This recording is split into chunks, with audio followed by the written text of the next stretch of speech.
What is up, weather enthusiasts? I'm your host, Pat's Path Predictor. Let's get right into the weather. Well, ladies and gentlemen, it's been a little while. Things have definitely... I'm back for streaming for sure. Gonna do that real quickly. But yeah, it's been 4 months. I hope everybody's having a wonderful night that's come on the stream.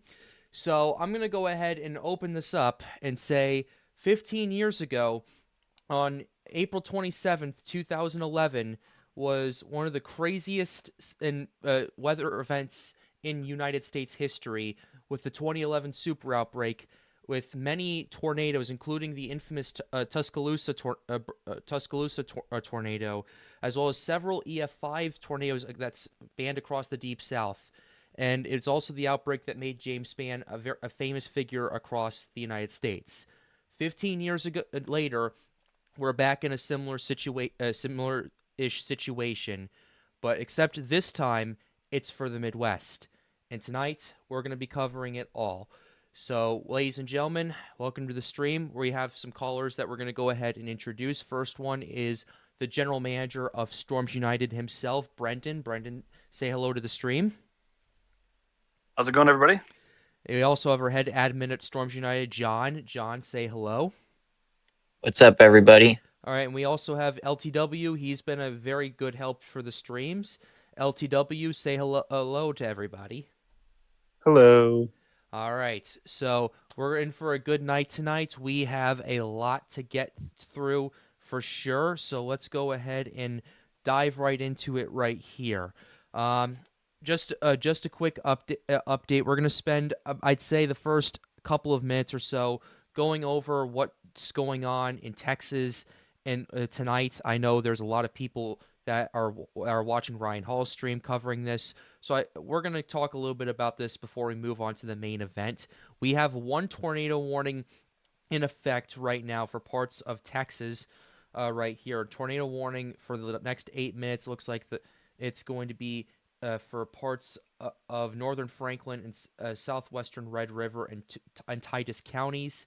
It looks like it's winding down. A lot of these are severe warned now, mainly due to a mini squall line developing right here and a few cells developing in parts of Mississippi that are starting to move through the state and enter Alabama.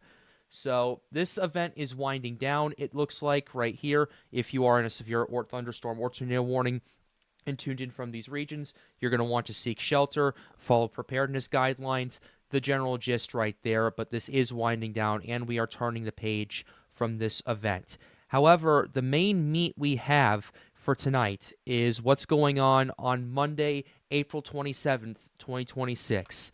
And we can go ahead and start here with the Storm Prediction Center, or the SPC for short. I'm being very technical right here, guys, so you guys better believe this is very important. Anyway, here's the situation. We have a 30% risk of severe weather for day 4 across much of the Mississippi River Valley, from extreme southern Wisconsin all the way down to past the Boot Heel of Missouri into northeastern Arkansas, with cities like St. Louis, Peoria, Springfield, among the Quad Cities, and a few others in the epicenter of this. There's a 15% slight risk on the surrounding that, including areas like Chicago, Milwaukee, Madison, and Memphis, and a few others. So, first glance, taking a look at this, guys, what's your overall thoughts that you're getting from this? And whoever would like to go first can. Yeah, I'll go. Go ahead, Brendan. Sure. And then I know John will probably want to step in, and I'm curious to hear his thoughts. First of all, thank you, Pat, for having me again, and thank you to all of you for watching tonight. One thing I'll say is, we will certainly also in this discussion tonight cover Sunday, because I know Sunday is also a day that a couple of you in chat have been asking about, and that would be for the Central Plains and portions of the Red River Valley. So we'll be sure to talk about that too, as that's also going to be associated with this same pattern. Pat, I'll say I think the biggest interesting thing for me at the moment is just the synoptics, right? Because we are 4 days away, I think it's important for the viewers to know that we don't have the latest on our what we call convective allowing models, right? We don't have all the models at our available disposal, because those are more short term. That's usually when we're 2 to maybe 24 hours outside. So being this far out, what the Storm Prediction Center looks at is, what is the synoptics? What is the actual pattern and the overall setup look like this far out? And I think the biggest thing to me is 2 features. The first one is you have a closed low in the mid levels that's going to be situated right near the Canadian provinces of both Alberta and Saskatchewan. And why that feature is critical is because that counterclockwise motion aloft is going to be what forces in your Pacific jet, which is a feature that's going to be coming out of Baja California. And that piece of it is what ultimately is going to become our moneymaker for severe weather across Illinois and portions of Missouri and Arkansas by the time we get to Monday, and also Sunday for the Central Plains. And so, and I think in a moment, Pat, what we'll do is, I don't have my screen shared yet, but I think we'll have to probably illustrate this in a second. As a matter of fact, let's go ahead and do that right now. All right, let me just go ahead and pull this up I'm here. going to switch over to the Discord for you guys. So. Yeah, I think it's just better for me to show it than to be talking through it. So, all right, let me go ahead and share my screen here. Yeah, of course. Yeah. Janky setup for a second, guys. I know.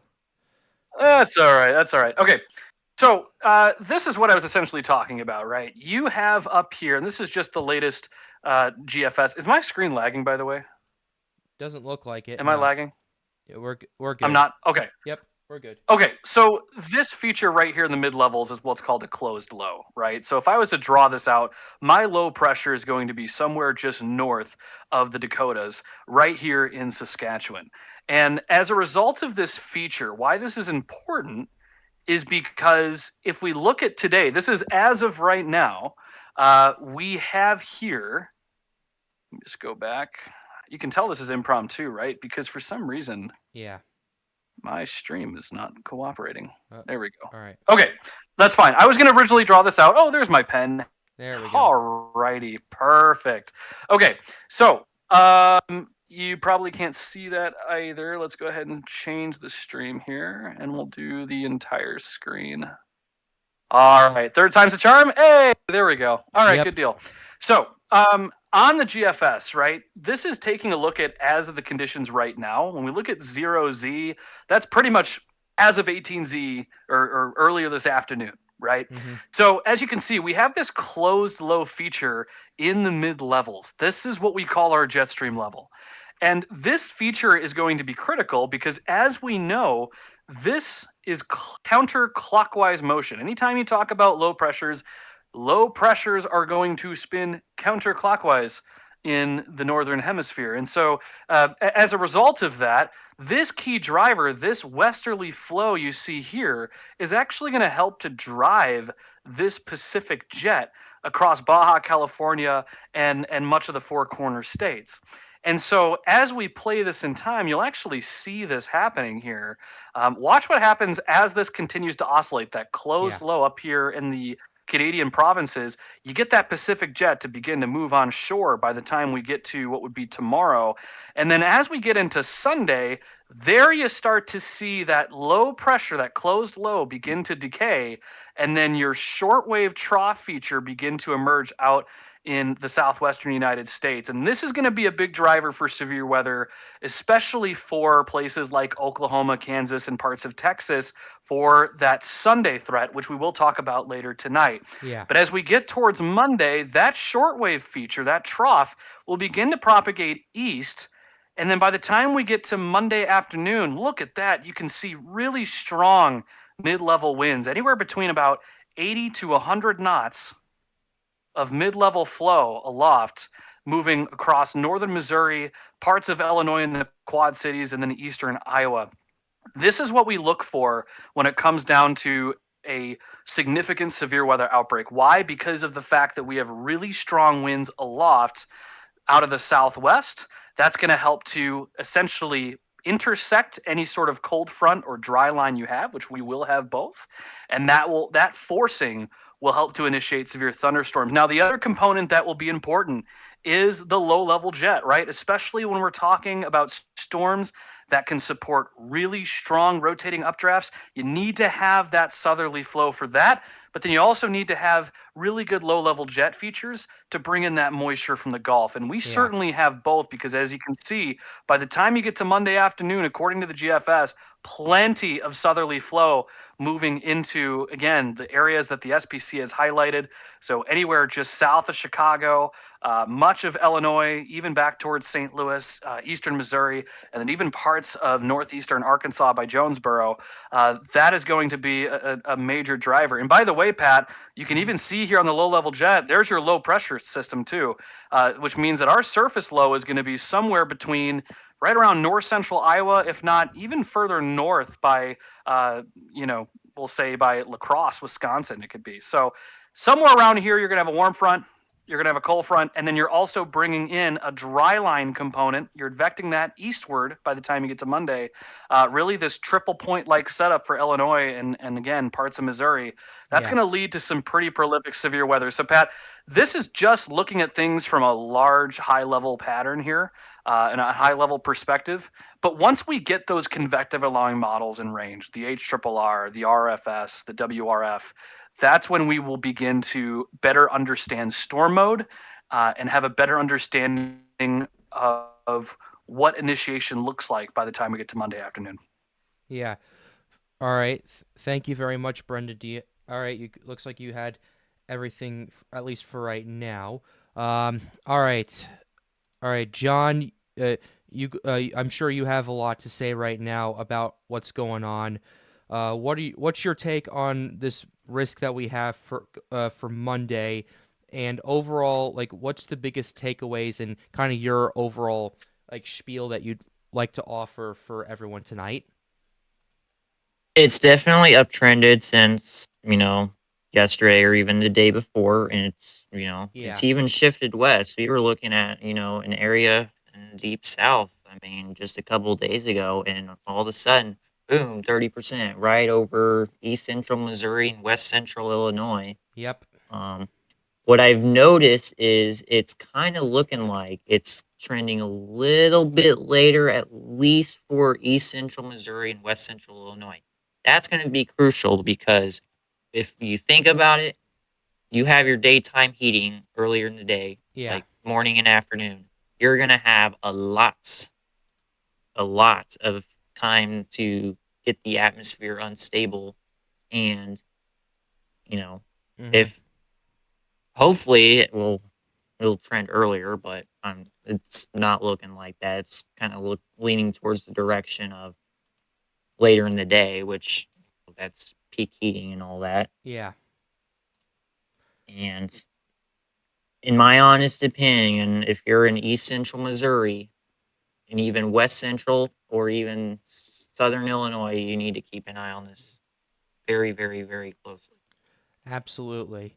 LTW, do you have anything you'd like to add? Um, no, All right. not exactly. All right. Then Yeah, we're. and Oh, go ahead, Brendan. no, I was just going to say, Pat, one other thing. I think John really summarized that well. You have the NAM up on your stream at the moment, Yeah. and I just want to go back to that because yes, that was an 18Z run, and we are still Mhm. kind of awaiting the finishing of the 0Z. And by the way, when we talk about convective allowing models, the only one that we have at our disposal right now, being this far out, is the NAM. So that's a key thing I want to call out. But For on sure. the NAM, what's interesting is that the NAM has historically been known to have a linear bias, meaning that anytime you look at the NAM for a severe weather event, it tends to be skewed more towards a quasi-linear event or Boeing segments or Yes. MCS. But in this case, as you see here, Pat, I mean, take a look at that first initial line that moves through much of Illinois. Mhm. That's prefrontal convection. Yeah. Let me And go me ahead and and. John were talking off stream about this. And the NAM is actually showing what would be some embedded supercells within a broader line known as Yeah. a QLCS, quasi-linear convective system. Mhm. So seeing the NAM show that, granted, this is merely one run. That's the caveat here. But Yeah. nonetheless, that's still a pretty significant development. And if you wanted to even go ahead and take a sounding, Pat, for the viewers, somewhere probably downstream of these storms, we can go ahead and Like, take a say look at it. around the St. Louis Metro. Yeah, somewhere around there. Let's All let's right. find a good sounding, because there's been quite a few already that have Yep. been quite good. And And so we're yeah, I mean, so already. Yeah. yeah, so there you go. I mean, guys, this is in meteorology, and it looks to me on your sounding this would be even around 0Z. So Yeah. This um, is. I'm pretty. Yeah. or It's is the. it 18? Is Yeah. It's the zero? Yeah, zero it is zero. Z run. It's the zero Z Thank you. sounding. Yep. So just from this, and there have been certainly some other soundings that look a lot more, I'll say, apocalyptic. But if we take a look at this one, Mhm. this from a meteorology perspective for me and Pat, this is like one of the first things they teach you in mesoscale meteorology. It's called Yes. a loaded gun sounding, and it's the idea that you essentially have an elevated profile, right? So meaning Mhm. that at the surface, see where that LCL line is. That's the Yep. lifted condensation level. Because that's near a kilometer, that's actually showing elevated convection. And typically, elevated convection is not necessarily conducive for tornadoes, but it sure as heck is conducive for hail. Oh yeah. Especially as we look at the photograph, where see that green and yellow vector, that's Mhm. our upper level winds. Look how elongated that is. So, Yeah. we certainly are going to be talking about tornadoes for a lot of these areas in the 30%. But let's not forget, this is going to be a pretty prolific hail producer, because a lot of these photographs we're seeing are showing some pretty telltale signs of both very strong winds aloft, and then also look at your lapse rates. That's another key feature for hail. Yes. 3 to 6 kilometer above ground level, you're looking at 8.3 Celsius per kilometer. That's pretty steep, right? And we are talking about April. So, but the loaded gun piece of it, if we take this back to the SKU-T, this typically is derived from southwesterly flow, right? Right. And so, for example, if we look here at the bottom of that SKU-T, right, we already talked about that it's elevated, meaning that our dew point and our temperature are slightly further apart at the surface. But as you get above that 850 line, you begin to see your dew point and your temperature split off. What's happening there is that if you follow the wind barbs on the right of that SKU-T, you go from, we'll call it south-southwesterly, or we'll say southwesterly to west southwesterly, right? Yeah.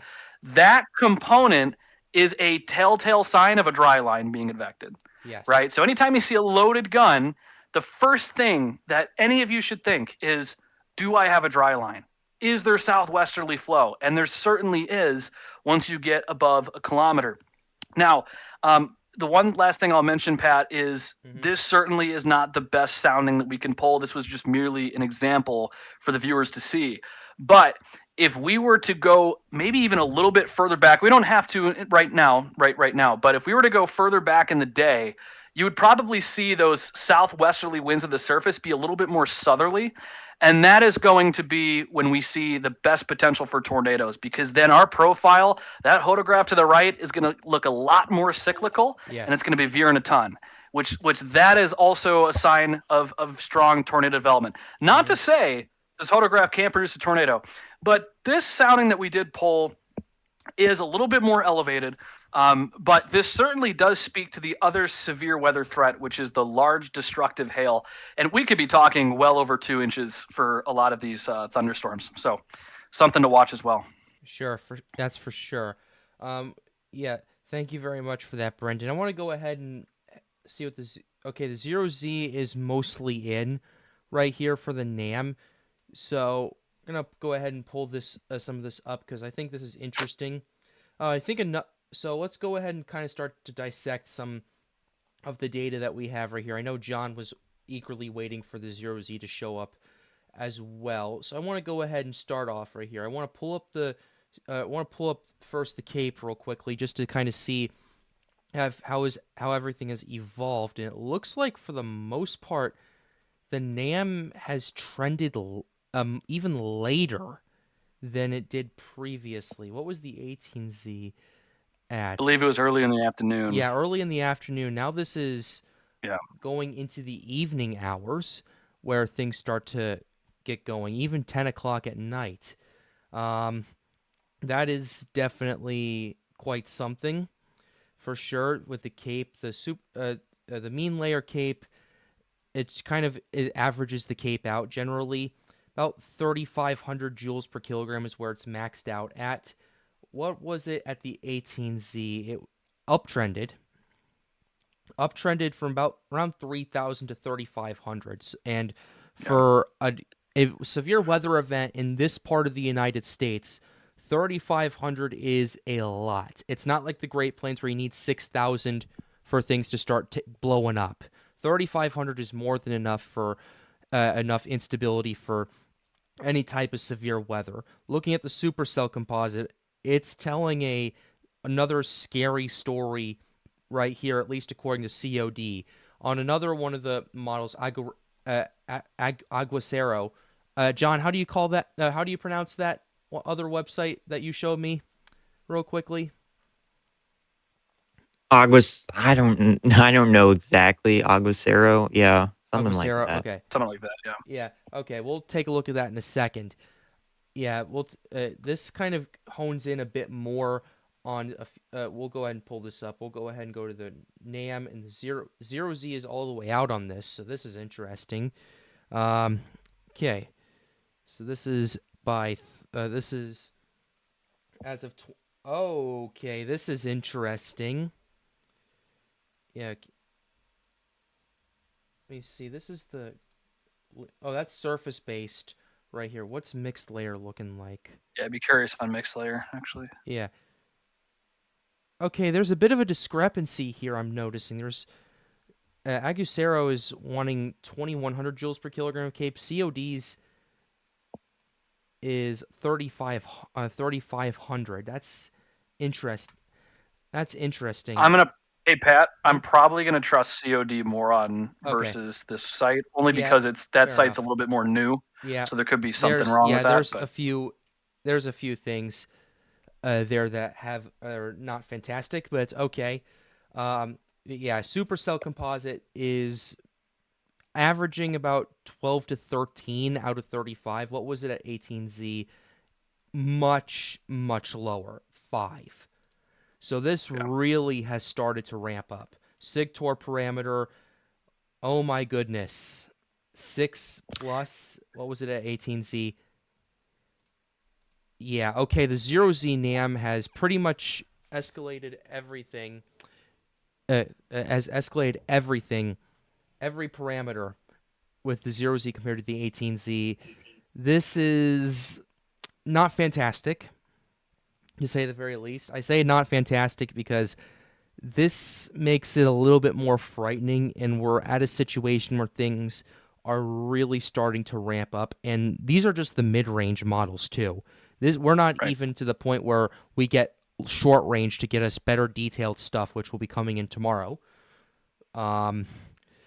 So that's what we got for the NAM. What's the NAM nest doesn't go that far out, unfortunately. no, it's Oh, not. it just goes to the morning. Oh, I do not like that very much, but we'll have to deal with it. Now, looking at the precip right here, just to preface, the NAM is not the best, as Brendan mentioned, with precip. You'll have to use the NAM nest wrap or the HER for a better sample of it, but looks like, interestingly, Still shows initiation. shows right? initiation, but there's something not quite right with this picture. I'm trying to think right here. Let's see. It's definitely not particularly. What's the cap in front of this? Yeah, I want to see what the cap is like at 21Z. Real quickly, cap's around averaging 1 to 150, which shouldn't be too bad for 3,500 joules per kilogram of cape. It should be able to overcome it. And also, Pat, let's take that a little bit further. Yeah. So you're on frame 69. Let's move that further. So let's go further in time here. Frame 75. And so there's the critical piece, right?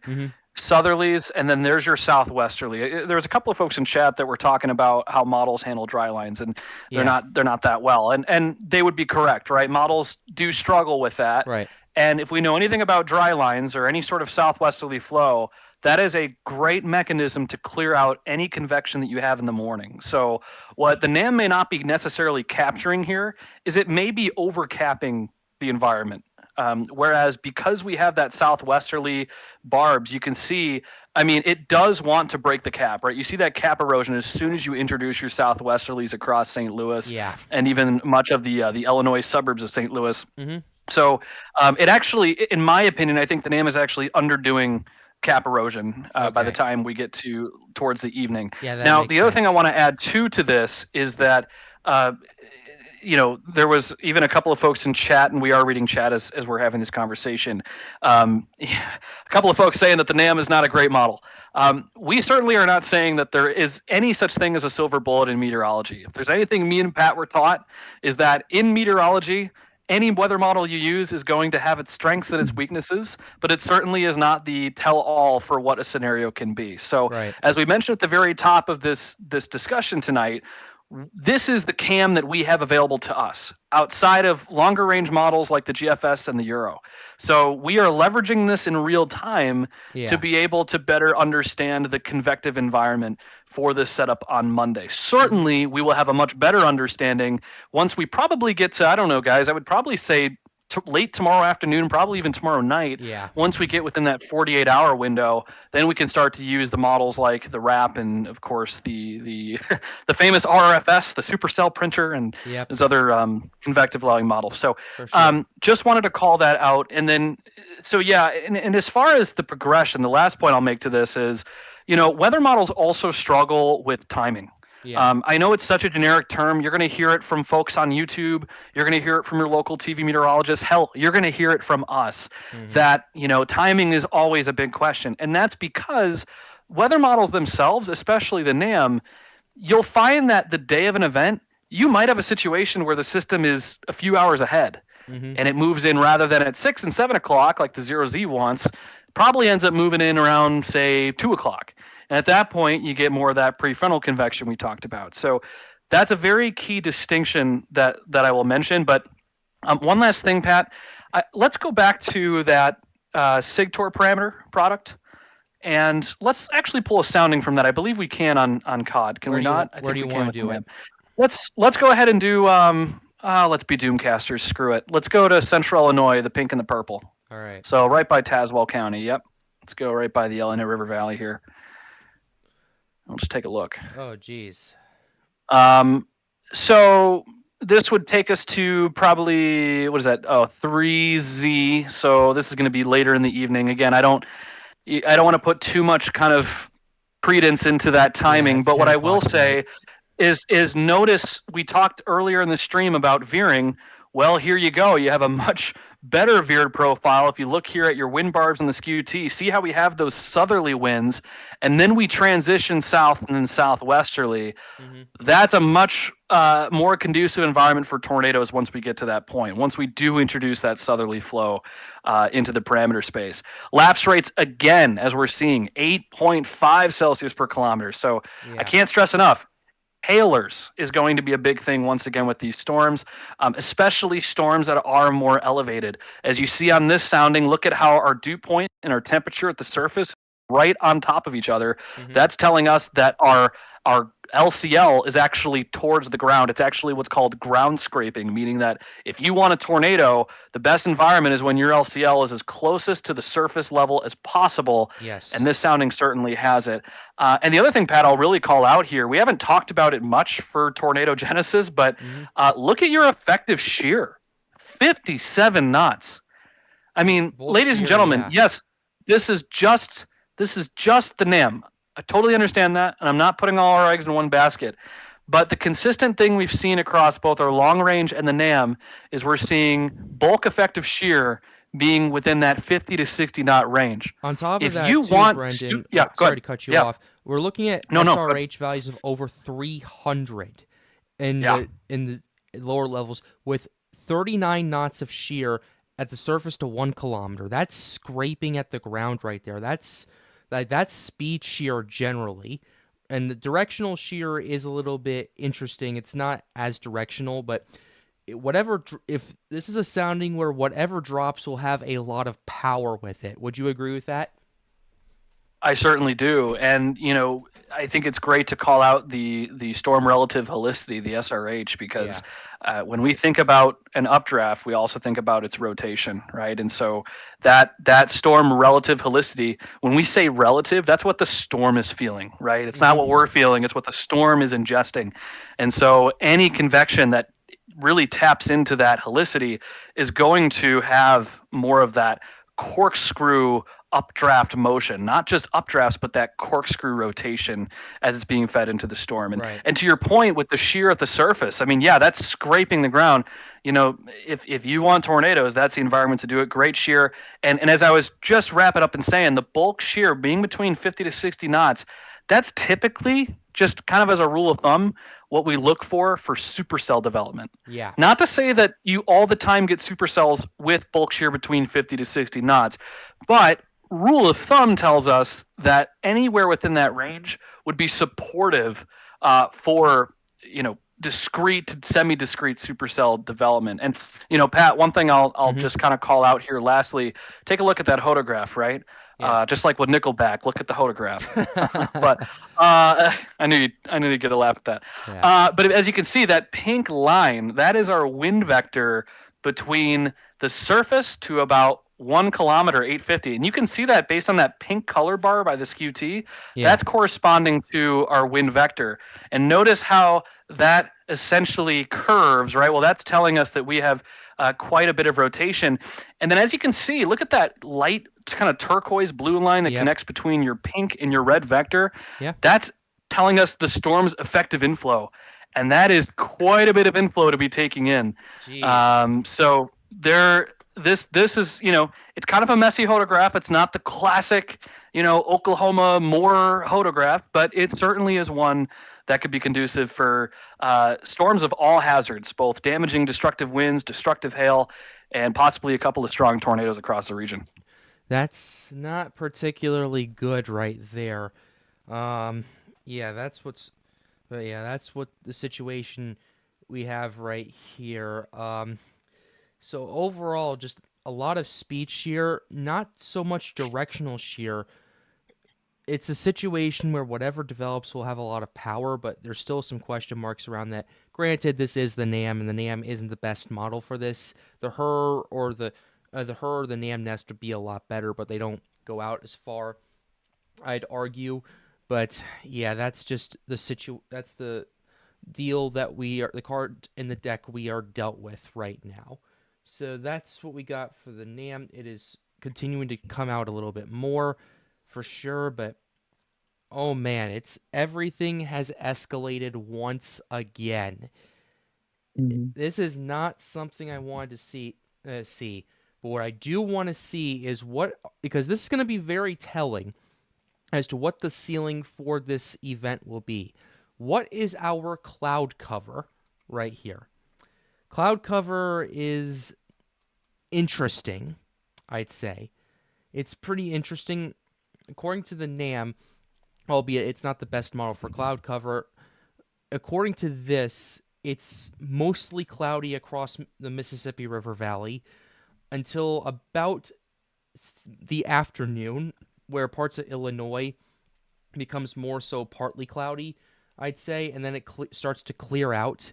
And then going into the overnight, it remains somewhat cloudy as the storms start to develop. But yeah, that's not particularly the best model with cloud cover either, in my opinion. It's just one of those things that I'm continuing to watch out for sure. So yeah, cloud cover is gonna. The reason I bring up cloud cover, by the way, is generally what you want is for a severe weather event of this caliber is you want clear skies in the morning and partly cloudy skies in the afternoon. So that way this diurnal heating can start to erode the cap to the point where storms can start overcoming it and really tap into that shear and really tap into that instability to get their act together. So that's the main thing I'm paying attention to with that. What's the GFS going for with cloud cover right here? It's also not particularly fantastic either, albeit it does get a little bit. It is a little bit better with it, but that's at the 18Z, so I can't really compare apples to oranges. Speaking of Z's, the 0Z is fully out on the NAM, so that's some good news for sure right there. We got 40 people in the stream. Be sure to like the stream, subscribe to the channel if you are new.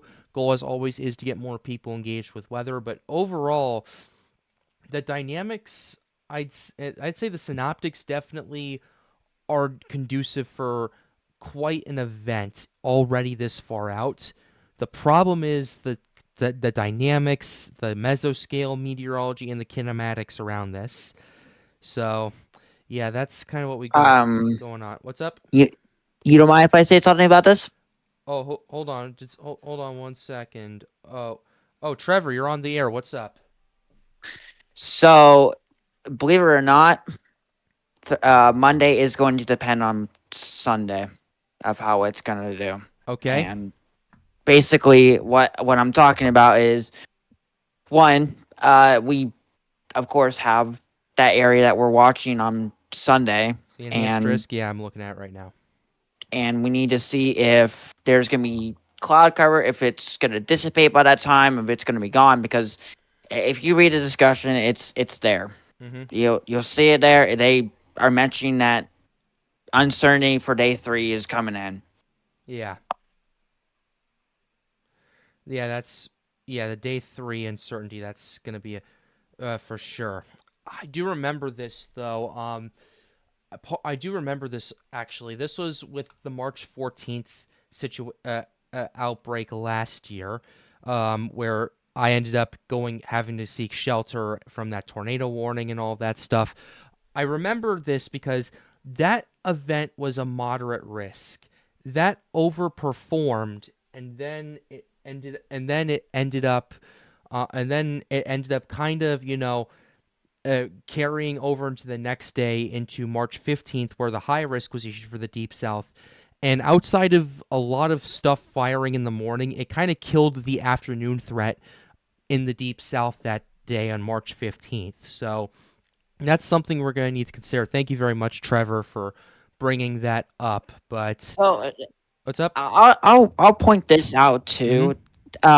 This is the fact that it looks like the supercells from the, I think, triple R, I think 0Z. Those models are being a little bit more aggressive right now. Okay. Oh, geez, they are being aggressive right here. And one of them is trending towards a high risk right now. I believe it might be Sunday. We don't know what day right now. Which, are you talking about day 4? Or I don't know. I got trends of mm-hmm. purple being trended out right now. Okay. Are you talking about Colorado, CSU or? Okay. All right. So yeah, CSU is an interesting one to use too. Yeah, Colorado State University. Yeah, I have that pulled up as well. I have it on the stream. If you guys want to take a look at this, this is Colorado State's University's own way of dealing with tip. well, at least analyzing the risk. Here's a tip: do not use this during the wintertime because it's all garbage. Yeah. Here's the situation that we got. You look at the information right here. This is for April 27th on Monday. This is a 60% chance of severe weather. This is also hatched as well. I don't take it at face value. Oh, hold up. Oh, okay. Yeah, I don't take it particularly at face value. Mainly because there could be some discrepancies, and you also have to consider other models as well. But if this holds, we could see a situation where we could see a moderate risk easily for Monday, at least. Now, what? Yep. I think what we're gonna see is probably a moderate risk, and if it continues to uptrend, they'll probably do something more bigger. Maybe put out MD upgrade. Yeah, we'll see what happens for sure. But yeah, this is all coming together interestingly. I want to look at the hazards for day 3. What's the 12Z going for right here? Okay, the 12Z definitely uptrended 15? a slight amount. Yeah, definitely uptrended a little bit and pushed it further to the west a little, interestingly. Tornado threats 15%, hails 30%. Actually, yeah, winds 15% right here. So it's definitely uptrended slightly from previous. But just to look at the previous day, I want to look at that and then go to day 5. Oh, never mind. This is... Okay, yeah, this is... Okay, yeah, this is what we got. Okay, so this is This is intriguing for sure because... All right. Yeah, they definitely shifted that risk. Okay, the SPC, I see what they did here. They originally had their 30% risk further to the east, and they shifted it back to the west. Okay, that's a little bit more information I can gather off of. That's not good at all. I mean, looking at it at face value, that's not good at all. Okay, Earth Central wants in real quick. Earth Central, you're on the air. What's up? Yeah, and apparently Joplin got hit last night. Oh boy, what's up? Yeah, they had another EF1 in the middle of the night. Oh jeez. Also I got an Acura now, so once I get that street legal, I'll be able to chase. All right. Yeah. Hey, we're talking about the risk for Monday. If you've been watching that, do you have a particular opinion on it so far? I'm just gonna say if you have any plans for traveling through that area Monday, I would say rethink those plans. Mhm. Unless if you're going for the area due to the weather. Yeah. So Yeah, All right. and no, definitely good points there, or central, and to underscore that, certainly if you are somebody that lives, and we got a couple of folks in chat, that are from the St. Louis area, you just, let's stay, kind of aware of the conditions here. It's still plenty of time between now and Monday, Yeah. and there is still a lot for us to sort out. And again, I know it's such a generic thing to hear all the time, but that's just the truth, right? We're still waiting for additional weather models to come in and give us more clarity, right? The more Mhm. data we have, the better to really round out what the type of setup looks like. But what I can say in confidence, and I think everybody here can agree, is that for Monday, I would definitely, if you have any sort of outdoor plans in the afternoon, if you're going to some sort of outdoor concert, if there's an after school event, just I would really start to think about kind of just, being more weather aware and just keeping your eyes to the skies here, as we get closer. Because we certainly do expect some degree of severe weather to impact St. Louis. The severity of which we are still discussing tonight, but I know, Kepi here in chat, you were talking about that. Definitely want to be, definitely concerned for you in St. Louis. Yeah. We even have a couple of folks here who I will not say, who are from that relative area and are also taking those precautions too. Absolutely. So if I want to, Pat, real quick, let's just kind of go to a couple of points and questions in chat. Let's take Yeah. a moment to do that. Yeah. Let's go ahead. And take care Lava of that. Command, one of our moderators, is going on. Lava, good to talk to you what's up, again. Tristan? Actually called out something that was really, really good call out. He said that I think hail will be a lot less dependent on the shear because Cameron Nixon's study shows in most cases large hail and tornadoes cannot both be dominant at the same time. So hail may be early on. And I definitely would agree with you. I do follow Cameron Nixon quite a bit, and he's had a lot of fascinating research on both photographs and hail I and know tornadoes. Cameron Nixon. Yeah. And yeah, we all do. Just excellent presenter, and there's a lot of great things that he's worked on here. Dude, I went storm chasing with him, so. Yeah. Lucky you. Lucky. yeah. And He I spoke also it. would say be mindful of aftershocks because that area did get hit with a 4.0 quake Well, yesterday. Yeah. let's not say that both will happen. They're both mutually exclusive, right? But the point is, yeah, Cameron Nixon. I actually had him speak at our AMS conference, Pat, for our chapter. So Okay. had him as a guest a couple of Nice. times and talking about hail. So, but to your point, Lava Command, look, that there is truth to that, and that early initial research does show it. My comments about wind vectors aloft and hail is not saying that they have to happen simultaneously. We're really talking about those hazards isolated, right? Just as separate sub-perils. So looking at the potential for hail on its own, looking at the potential for tornadoes on its own. Certainly not saying they will happen simultaneously. Sometimes they do and sometimes they don't, relative to those stronger winds aloft. But it is still a good call out nonetheless, because a lot of great research coming from that. Also, Lava Command mentions in chat, what makes Monday so hard to forecast is the unknowns for MCS complex or supercell development on the night of Sunday into early Monday morning. Also a phenomenal call out. And I think that's why when we talk here about what the SPC is going to do, we could make an argument tonight that they pull a moderate before day one. But at the same time, if the environment looks really good, right? If we are seeing that southwesterly flow really kind of vent out a lot of any prefrontal convection that happens in the morning, we could be talking about the H word. But certainly, I think to me at the moment, I'm more a conservative forecaster. Yeah. I'd like to get a little bit more day of observations to really round out what I think is going to happen, as well as the convective allowing models about 48 hours prior. So I'll say right now, I think for at least tonight's day 3 forecast from the SPC, my initial guess, my early prediction is that they're going to maintain an enhanced, and I don't actually see them pulling a moderate. If they were, it would probably be Sunday that they pull it for Monday, and also, of course, depending on what happens on Sunday. Last question comes from Tri-State Rails, who ask, what do you think about the Cedar Rapids area for tornadoes on Monday? I am still unsure where to target for storms. Definitely a lot of uncertainty with Monday.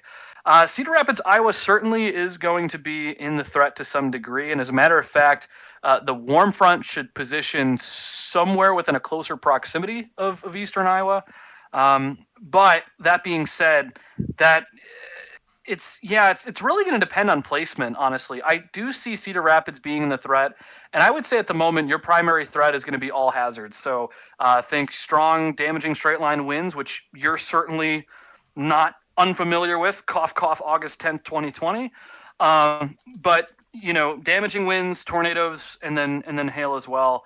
But certainly the threat is going to be where we get more of that moisture tongue to set up that essentially the stronger, not stronger, but more moisture. So right now at the moment, that looks to be much of central, south central, and west central Illinois, even towards St. Louis. So I will say at the moment, Illinois looks to be the better play. St. Louis looks to be the better play for significant severe weather, but certainly eastern Iowa and northern Illinois are also under the gun for damaging straight line winds, large hail, and a couple of tornadoes. Pat, one other thing I'll mention, because it seems like I'm taking up a lot of the conversation. I apologize, but I am a little excited but also nervous about Monday, since I also live in Illinois, pretty much under the bullseye, is I was actually tracking storms in eastern Iowa last night. I don't know if you guys saw that, but there was a tornado warning for Cedar Rapids and Davenport last night. And listen, I am not trying to criticize, but I will say that there certainly needs to be a conversation about these lines of thunderstorms being overworn for tornadoes, because I was looking at that velocity couplet. It looked like garbage, but it still got warned. So I don't know. I mean, and it's not just exclusive to eastern Iowa nor to their NWS. I've seen this happen in other small markets.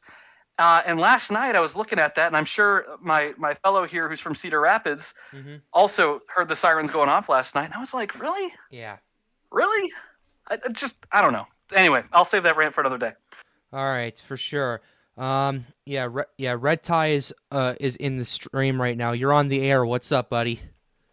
Hey, how's it going? I just wanted to chime in and see what's going on here. Hey, we're talking about day 4, the 30% enhanced risk. That's going to get very, very spicy pretty soon. So I'm not sure if you've been paying attention to it, but if you have been, what are your thoughts? I'm going to be completely honest here. I have not. I've been having a very busy week, so I guess I'll go along with everything. Yeah. So I'll probably just see what's going on, and if I see anything interesting, I'll probably chime in. But all right, thanks, boss. All right. I know. Okay, so John, we haven't heard from you in a little while. What do you want to? Is there anything in particular you would like to go over in regards to Sunday's risk or Monday's risk? What is there anything you want to go over? Honestly, I think Monday's going to depend on Sunday. Yeah. And I think that it's already been covered on stream, but we're really going to have to watch and see how Sunday evolves. And once we get into Monday, then we'll see how that will play out. Nonetheless, though, if you're in the risk for Sunday and even in the risk for Monday, I mean, keep an eye on this, definitely. Yeah. For sure. 100%. Yeah, absolutely, for sure.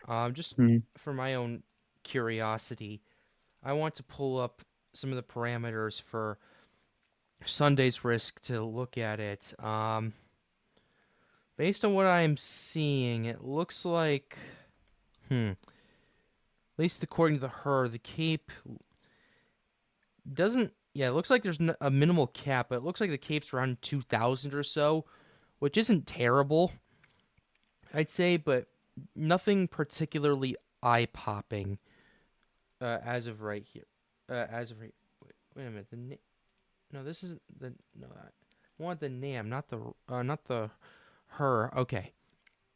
There we go. But yeah, based on the cape, it looks interesting for sure. I'm curious. Okay, let me look at this risk again. Okay, so it's majority of it's over Kansas. What's interesting is there is a spot in Oklahoma and Texas that Wow. really, like, look at this cape right here. We're looking at 5,000. Oh, wow. I want to my see. God. Yeah, I want to We see. need to both step in there. Yeah, I want to see what this is all about. Oh, you got a loaded gun. That's like July, August type of cape there. Wow. Yes. 6,000 joules? Yes. Golly. Problem Oh my is, the God. sheer. It's directional, but it's very directional. But the speed isn't quite. It's a little bit there. Is it? Yeah, the speed's 8 knots at 1 kilometer, 28 at 3, and 48 at 6. Not bad. Not bad at all. I've seen worse for this. I'll tell you what, though, Pat. I've really been kind of the hail guy tonight, chat. So Yeah. apologies, right? Because that seems like this has been the year for hail for year of the 2026 for a lot of these states. And look at your surface to 3, 9.4. Yes. I mean, wow. And Yeah. your cape profile too. I mean, even if you didn't see the numbers, look at that blue dashed line. Look how far apart it is from your temperature line. Mhm. That's a big fat cape profile. So a lot of energy to tap into for this setup. As a matter of fact, Pat, can we check the SPC? It's going to be interesting. You know, a lot of people in chat were saying, "Hey, talk about tomorrow. Tomorrow's uptrending." Kind of looks like it. Yeah. I'm curious to see what they have for tornado threat. Let's kind of look at each of them here. Tornado threat and All right, wind and let's take hail. okay, let's take a look at it. I'm going to need to move this over and move my stuff over real quick. But here's what we got for this. We have a 5% Sig 1 tornado risk right here. For our wind, it's a standard 30% risk. For our hail, it's a 30% Sig 1 risk. I could So- see him going Sig 2. Yeah, I could see it too. Yeah, that's crazy. especially with Agreed. that hail. And you got the dry line sloshing too to the west. So it's pretty I steep. feel like that'll somewhat kind of die down the tornado threat Mm-hmm. due to the fact that there's going to be large hail and that could mess up with the supercells. Mm-hmm. The hail could be so much that it could just kill the tornado potential of the storm. Yeah. Yeah, we'll see. I mean, the tornado potential right now looks a little bit on the lower side relative to, say, Sunday and Monday. Right. But there will definitely be some pretty prolific, supercells out of this event. And Pat, one other thing, if we can, let's maybe take a look at the HER for tomorrow, and let's look at just some reflectivity and see what storms look like if we can. Let's take a quick look at this. Shifting this. Shifting that. That's better. All right, so let's go ahead and look at the HER. Sure. So let's look at reflectivity with this. This is for Saturday. This is 9, 10, 11, noon. 1, 2, 3, 4, 5. Oh, we got some stuff starting to fire at 5. Oklahoma. Oh. Go. Boom, boom, boom. Yeah. Okay. Little soup. Doesn't look too bad. Doesn't look too bad. Really girl Oh. feel.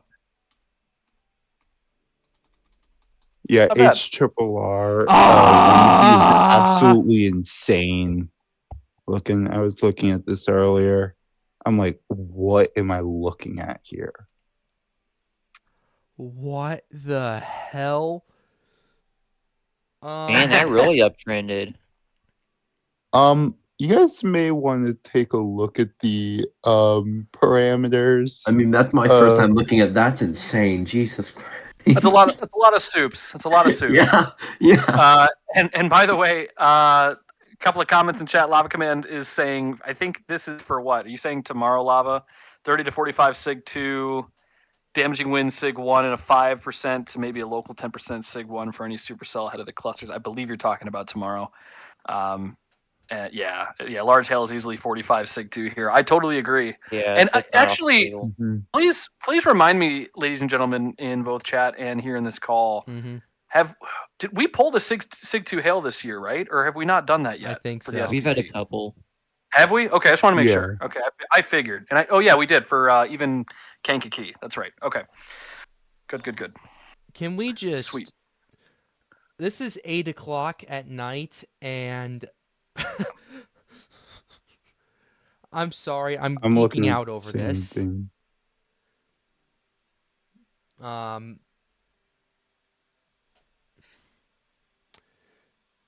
Well, I will say though, you were I think you guys who did call it on the hail messing up the supercell development, because some of these cells just start fracturing after an hour or two, and then the rest of them turn into a more of a squally mess going into the overnight hours. So that's for sure. It has an explosive start, but it quickly fades. Yeah, Pat, what's up? I sent 2 images in the VC chat of like some the HRRR photographs. They are insane. This is located in southern Oklahoma. You could also see on the right, the next image that I sent is where I got the photograph from. Hold up. This is like one of them. Yeah, I'm looking at one of them right here. This is Brendan. Look at this photograph right here. Number 1, number 3. Sheer galore, both speed and direction. Does That's anybody got vector contaminated. on speed dial? Yeah, I mean, it is contaminated. Let's also make that Yeah, clear. yeah, Right? it is Yeah, do you contained. see those red lines? This is ongoing convection based on this QT. Yeah, fair enough. Wow, that is something. Sheer helicity looks fantastic. Oh, my goodness. Yeah, it is a contaminated. What the? Nonetheless, it's still a very prolific environment. Yeah. Unreal. Okay. Where's For this sure. at? What's up? Oh, this is southern Oklahoma. Yeah. This is southern Oklahoma. Or tomorrow? Oh, yeah. Okay. Well, that's more. Yeah, 45 Sig 2 hail's definitely not off the table for tomorrow at this Agreed. point. Yeah. Agreed. All right. So what do we? Okay. So. All right. So that's that. And that's Sig Tor parameter for the her. I just saw the other one. Let me pull it up on here. Yeah, it's hard for me to even see some of this. But if you're tuning in from Kansas, Oklahoma, and Texas, tomorrow it looks like you're gonna have have a lot of power initially, but then it's gonna start falling apart. So if you happen to get caught in the crossfire of this, be prepared. If not, then it's business as usual, and we move on to the next day, which will be in Kansas and parts of Missouri. So, yeah, we are literally dissecting this whole outbreak sequence from back to the from ending to the start. We're literally backtracking this, which I think is quite interesting for sure. All right, does anybody have any thoughts they'd like to add?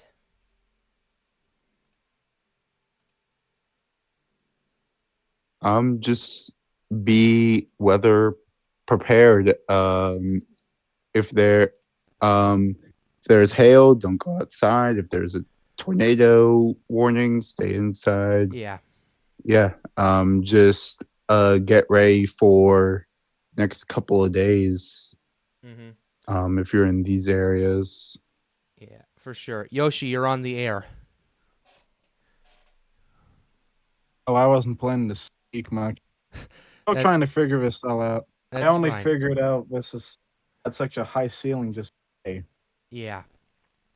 Yeah, we're looking at this right here. We're just firing up a stream, going over some of this stuff that's going on right here. Yeah, supercell galore for a few hours, and then that starts to fade a little bit. Let's take a quick gander at this right here. This is Sunday's threat right here. Doesn't look necessarily impressive as of yet, but I am going to be a little cautious about... Whoa. John, what is this you just sent me? Oh, this is the RRFS model. RRFS is barely in range. But I was looking at it, it basically is pretty much a sloppy line that goes from St. Louis all the way to Chicago or whatever. Sure. Let's see, RRFS. Let's see, that's ensembles RRFSA. Okay. Yeah, that goes right now. It goes to 0Z on the 28th. Let's see, surface and precip. Sphere weather. Where is reflectivity? Composite. Oh, right here. Now to zoom in. Regional U.S. Midwestern U.S. Okay. Let's take a look. Okay, so that's the night before. So 57 hours. Also, I do want to mention that 0ZGFS is rendering in. Oh, that's good. That'll be interesting. So. Yep, stand by. 0ZGFS is coming in. Calling all model nerds. 0ZGFS coming in. All right. Oh boy, you got my attention, Pat. Mm-hmm. Yeah, here's the RRFS. Okay, so it's mainly staying to the north and then just bringing convection. Oh my god. This looks like it's bringing slop. Yeah, it looks like this is just splattered all over the place. It's like, yeah, it's like I spilled paint on something. Oh, it just makes one massive line. And then it turns into one massive line. I think there's a bit of a squally bias and a northern bias with this, given the rest of what we're seeing tonight. Yikes. But here's the GFS. What I'm curious, actually, you know what? I need to go back to basics real quickly. What's the temperature going to be on the NAM? According to the NAM, what's the high temp going to be across the Midwest? Okay, so it's going to be around the mid to upper 70s across a lot of this risk area, unless you're in Missouri, which I don't know why you're seeing a drop off of 10 degrees right there. Not fantastic. Okay, the dew point, guys, is in the mid 60s across a lot of this area. So you can there's no lack of moisture with this. So we can at least go to basics, and we can at least with the basics say that's happening. Relative humidity. Pat, look at after relative humidity. Can you pull up theta? Theta E. Uh-oh. And just let's see here. Loop that. Just go all the way to the end of the NAM if you can. Let's do it. All right, I'll drag it back. Okay. Okay, so the theta E isn't. That's going to put it. What's our theta? 345. 330 line is going to be probably right by Central Illinois, maybe by I-80, east of Quad City. Right up here. Close to Chicago. So I would, so it still looks to be. And by the way, we're looking at theta just to see this is a good indicator of like warm frontal placement, right? Yeah. Kind of another one of those rules of thumbs of meteorology. So yeah, it still looks to be that main corridor being technically from like Davenport for tornadoes all the way down to St. Louis still, with the higher threat being towards probably the Mississippi Valley. Yeah. Okay. Noticing that too. Does this remind you of anything? So is this a trick question? March 14th. I'm just I was gonna say- not I was gonna say necessarily a March trick question, but this setup looks eerily. It gives me similar vibes to another setup that we saw as well. It's giving me similar. I vibes. probably wouldn't necessarily say March 14th. Yeah. Is it this year? No, March 14th, 2024. No, 2020. No, 2025. 2025. What? 2024. 2025. Got those tornadoes. I can get behind that. Yep. Yeah. I could see it. Yeah. Interesting. Yeah. For sure. At least for the Theta E setup. I agree. Temps are a little bit lower, Now, but one thing I will say is, will that exact thing happen? No. Yeah. I mean, every setup is different. Every severe weather event is different. Exactly. Mm-hmm. But yeah. All right. So that's interesting for sure. We're talking analogs here. Yep, we're talking analogs, and we're talking pretty much. We're just going down to the basics at this point. Okay, GFS. Where are GFS? 36 hours. So we're not quite there yet. What day is that again? We're looking at Monday, which is April 27th. That's the main thing we've been looking at tonight. We've just been dissecting it pretty much from furthest out to closest out. Yeah, 0Z's rendering. 06Z, it doesn't come out till 1 o'clock in the... start rendering till about almost 2 o'clock in the morning. So, there's that. Now, always remember, guys, to like the stream, subscribe to the channel if you are new. Goal, as always, is to get more people engaged with weather. So, that would be much appreciated. But...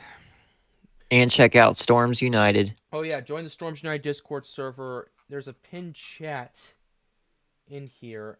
There's a pinned chat about it right here. That's should be there. Let me check the stream to see if it's up there real quickly.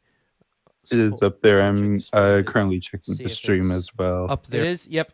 It's in the bottom of the stream of the chat. So be sure to click that link and join the server. We'd be much appreciated. And if you would like to call in, we are giving you guys a chance to do that. So if you're willing to call in and you're willing to do that, be sure to go ahead and do that. The only thing you need to do is there are a few questions here that you will you'll have to answer in the holding room. So I'm just gonna ping everybody in here to do that. So yeah, there's just a few questions you have to answer. We'll pull you in, and if you have any questions, just join the live stream stage. We'd be happy to take calls for sure. Make it a little bit more entertaining as well. So there's that. Okay.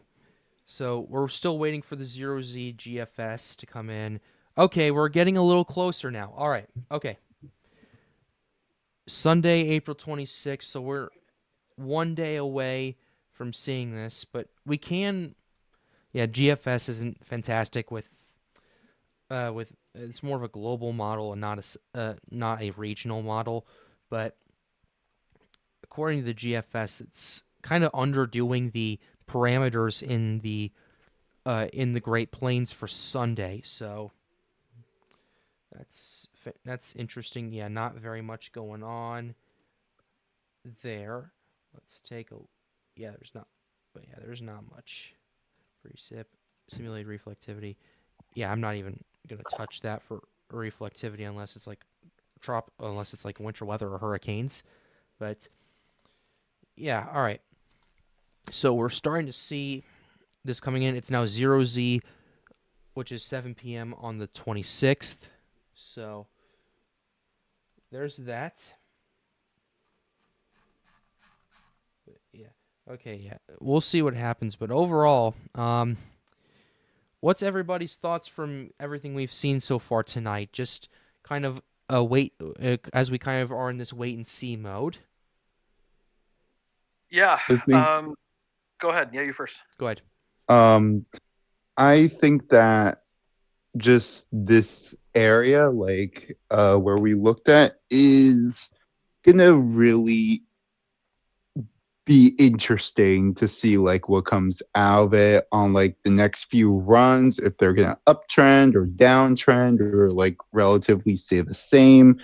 We're also possibly, hopefully, gonna get some more HRRR data that we could also look at off stream. And it's going to be an interesting time for the people up in the Midwest and the Ohio Valley. Mm-hmm. All right, Brendan, go ahead. Yeah, I completely agree with everybody's thoughts tonight. I'll just say, for the Illinois perspective, for the viewers, I live within Central Illinois, and it has been a pretty wild start to the severe weather season. Yeah. We are not that far removed from the Pontiac Kankakee tornado. We are only just a few days removed from the several tornadoes, which I believe is actually up to over a dozen tornadoes that touched down across much of the Illinois River Valley and into parts of central and east central Illinois. Just this past, I believe it was this past weekend. So, a lot of communities are still even cleaning up from that damage, and now they are facing yet again another chance at a significant severe weather outbreak across these same areas. So Yeah. I think this part of the state has done pretty well in heeding warnings. We're certainly not strangers to tornadoes. That has definitely been the case the last several years. And so just continue to have ways to receive warnings. Have a NOAA weather radio. If you don't have a NOAA weather radio, make sure your phone is charged, for goodness sakes, because that gets alerts too when there is a tornado warning. And then last but not least, this might be kind of a controversial thing I'm about to say, Sure. but tune into weather YouTubers, right? I mean, Pat, if he's not live streaming, there's a lot of really good resources out there. I hate to advertise other YouTube channels, but I'll give grace and credit. I mean, Ryan Hall and folks like Max Velocity, they do very good work. And they're always covering some of those major severe weather outbreaks. If we're not covering it, they are. So Yeah. If that's the case, highly recommend, if Pat's not streaming it, go check them out. I've seen a lot of their live streams the last couple of times, and I think they've been excellent, and they're very well professionally run. So Yeah. if you would rather tune in, if you would rather tune into those versus, say, local TV, which isn't always reliant 100% of the time, Fair. highly recommend you do that. Just either way you look at it, have a way to receive warnings. And there's a lot of great resources to do that, as I've just outlined, that will help you track the weather day one, because you're certainly going to need it, especially from basically tomorrow all the way through Monday. All right, ladies and gentlemen, we have our first super chat of the night, the first donation of the night. Lay at 1072 with the $10. Thank you very much for the donation. We really appreciate that very much. That any support to the Pat's Path Predictor channel and Storms United is much appreciated. If you're not obligated to, but if you'd like to, you can donate. It's much appreciated, and it goes to good use. Also be sure to like the stream, subscribe to the channel if you are new. Goal, as always, is to get more people engaged with weather. Thank you very much for the donation. It is much appreciated. So yeah, appreciate it. By the way, hey, Pat, real quickly, and thank you, yes, for donating. That definitely goes a long way to improving these streams long term and so forth. But Lava Command said, unless you're James Spann, which did a whole network for the whole state of Alabama for severe weather coverage. Yes, unless if you're James Spann or Tom Skilling or Chuck Collins of Central Illinois. those are very hard to come by. But I guess that would be the exception to the rule. But no, and I guess there was another question from Justin. I guess StormNet has highlighted a possible nocturnal outbreak Sunday night. So StormNet is, from what I understand, an AI-derived product. It is a prediction product. So they will actually highlight probabilities of tornadoes within, I believe it's also 25 miles of a point. And we don't have the StormNet product readily available for this live stream, but I have seen screenshots on social media of the bullseye being somewhere pretty much in the area that we outlined. So anywhere between, say, St. Louis and timeout, Springfield. Brendan. Oh, Sorry, yep, look at timeout this. is right. Wow, look at that. Whoa. Yeah, no, that's okay. Please interrupt me on that. Oh. Good golly. That's new. 4,500 joules. Bruh. 4,500 joules of God. kilogram. Oh, and this is uncapped, by the way. Oh, whoa. God. Yeah. We gotta pluck a sound I don't of this care real if you quick. interrupt me on that. That is a bullseye of a cape. Jeez. Well, get ready for a little bit of Ladies and Whoa. gentlemen, What look is at that this. photograph? I don't even know what to make of that. Oh my Shear is God. good. Directional shear is good. Oh my God. We're looking at 200 SRH. Yeah. GFS That's has elevated. become GFS Wow. tonight. Yeah. What the The hell? holograph looks crazy. Let's look at the supercell composite. Okay, that's not fantastic. Then. What was it before? Yep, it uptrended. Definitely Trend of uptrended. the composite. Supercell composite. What's the most unstable? Right here. Okay. Looks like the surface-based is the most unstable. Right here. I cannot rule out a day 3 moderate. To be honest, I'm not ruling it out either. I don't see the high likelihood of it happening until we get more high-res models, but it's not off the table that we see potentially a day 3. Well, John, I will say this pretty much locks in the enhanced, which they already have a 30% to begin with for day 4. The enhanced is pretty much confirmed at this point. Yeah, this is quite the situation right here. Ladies and gentlemen, if you're just Southeast tuning Missouri, in, Southern Illinois. the last That's your 5 bullseye minutes right have been there. really good. And I mean by really good, I mean GFS has exploded. NAM has started to ramp up more. NAM Nest isn't far enough out, but models are uptrending. And the GFS also kind of downtrends. Let me look at the GFS from the 18Z. Yeah, GFS downtrended on Sunday's event and uptrended for Mondays. Yikes. Now it's as we preface, it is only one run, but if we were to take that scenario at face value, if that was to happen, where Sunday and Lava Command and a few other folks in the chat have been talking about this, if we don't see Sunday materialize as much as we think, then at that point we need to start having a conversation about Monday being a moderate. If the moderate isn't there already, by the time we get to Sunday. I would say a moderate is arguably already there. It's just on the table. It's on the table for sure. On the table. Yeah. It's on the table, but certainty we gotta wait for, we confidence. Do. Yep. Yes. Yeah. Completely agree. Okay, let's go to basics. What's the temperature? Okay, GFS is going crazy with the temperature. 83 degrees in downtown St. Louis. In St. Louis. What's the dew point with this? Upper 60s. What's the theta E with this run? Oh, geez. This ain't good, and the 330 is more condensed.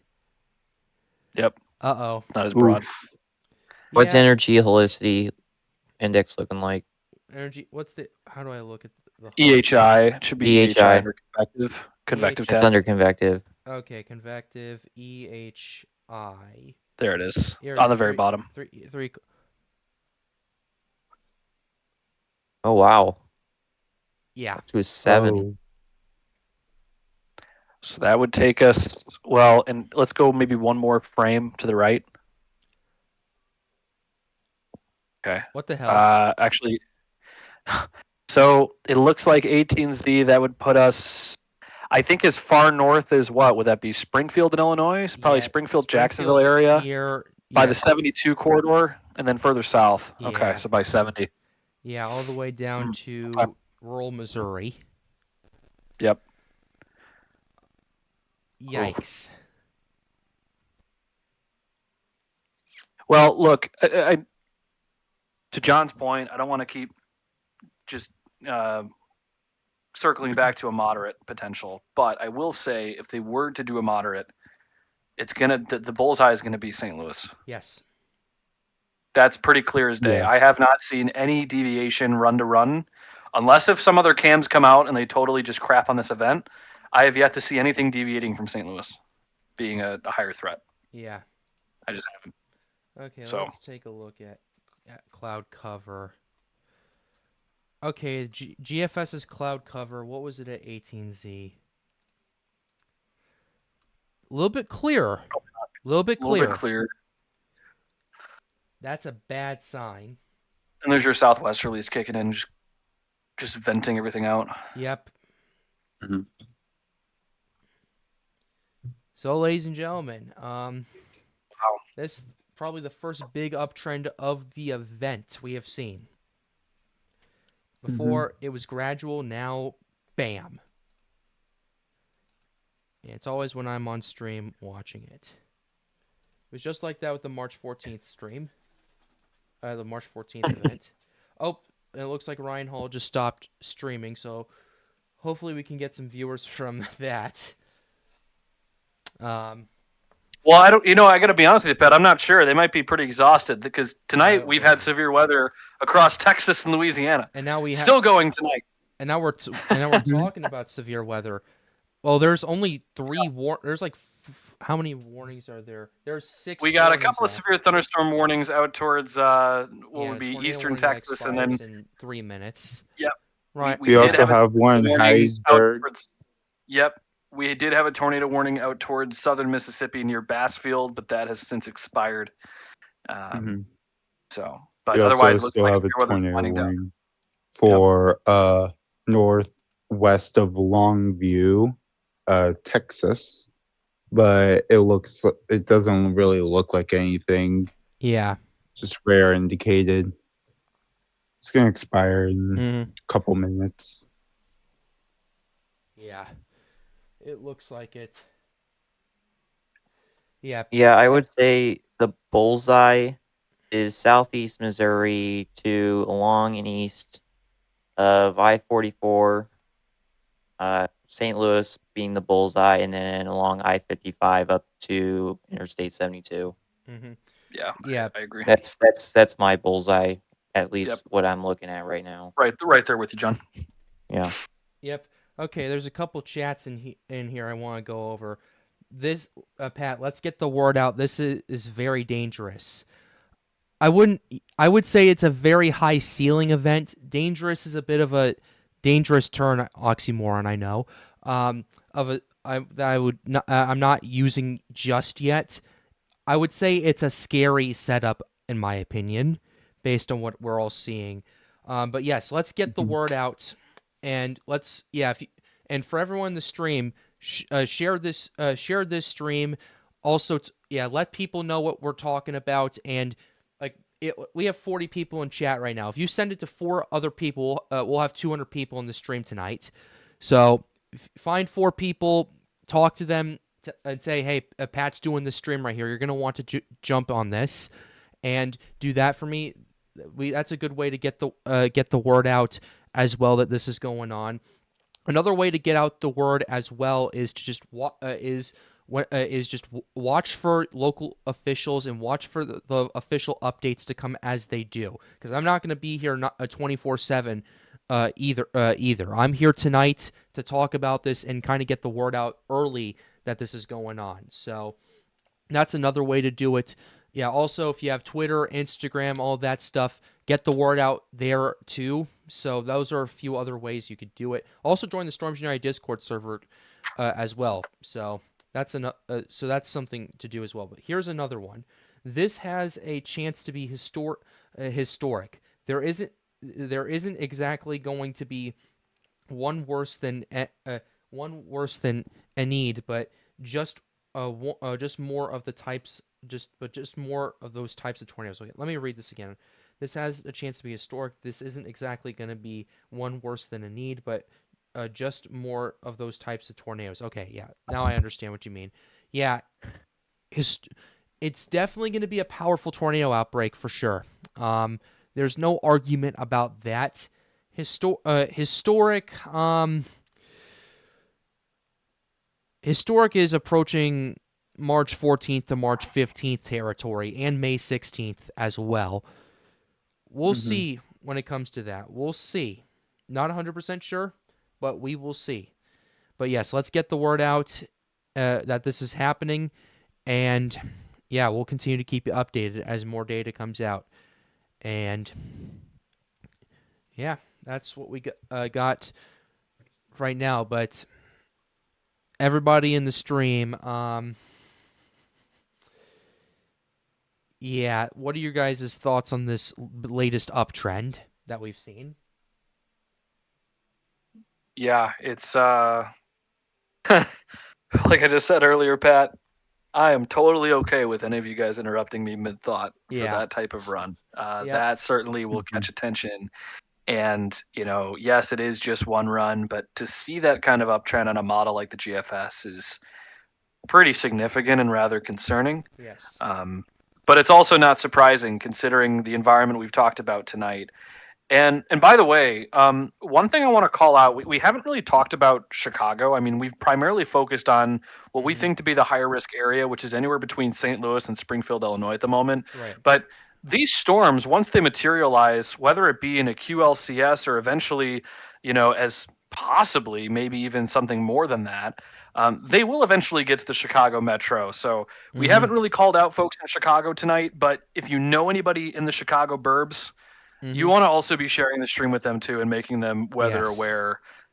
That is an area that also has been just getting battered with storms and also has not avoided the severe weather that's happened across much of the state. So there really is no safe haven in Illinois this year from severe weather because you might argue Galena in the far northwestern part of the state, but hell, they just got tornadoes in Rockton just 2 weeks ago or even just several days ago. So there really, unfortunately, is no safe spot in Illinois or immunity from tornadoes, and certainly not with this setup. It's going to be we're anticipating a widespread event, and so yeah, that's the one thing I want to just call out. Other than the fact that this run is looking pretty nasty for Monday. Absolutely. Yeah. Anyone else? Yeah. Even though it is just 1 mile, take it with a grain of salt. Just be prepared for the worst, hope for the best. And just pay attention to your local news, and just tune into other weather streams to know what's happening. If we just so happen not to be streaming, by the way, and Pat is frolicking in the sunflowers somewhere in the Midwest, which I shall not reveal his location, but don't. Certainly. But the other thing I'll say is, too, to that point of advice, if you happen to be out on the road Monday afternoon, and I'm talking specifically about the I-55 corridor, if you're somebody that is driving, if you're a truck driver, if you drive for work or you travel for work, Interstate 55, Interstate 72, Interstate 64, and 70, those four near Illinois and Missouri, those mile markers, you want to be paying very close attention to the weather Monday afternoon because those storms are going to be moving through those interstate corridors. And that also includes Interstate 74 towards Peoria. So you want to really be paying close attention to the weather.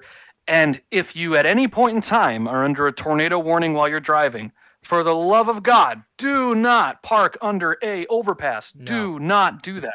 Absolutely I not. see so many times, we here at Pat's Path Predictor and Storms United see that so much on travel cameras, whether it be at Missouri Department of Transportation, Wisconsin DOT, IDOT. People during severe weather think that parking underneath those things are going to make them safer from the elements. It makes it worse because wind is being trapped and compressed as it moves underneath a bridge that accelerates the winds. It doesn't slow it down. So if you have to take shelter, find the nearest rest area. If that's not available to you, a gas station, a rest area, then find the nearest ditch and take shelter and refuge there. But do not park underneath a bridge. So many times we see that, and the outcome can be deadly. Absolutely. I would also say to that point, not only it would compress the wind, it'll act like a wind tunnel, and also it also prevents paramedics from getting to someone who got hit by a tornado. Hopefully that won't happen.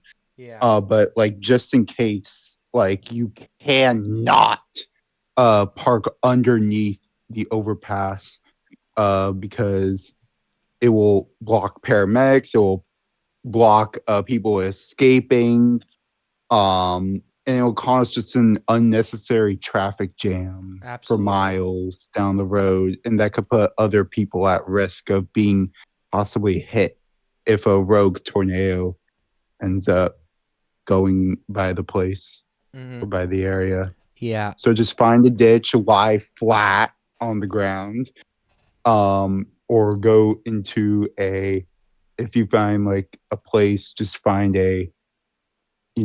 just a rest stop to like hunker down.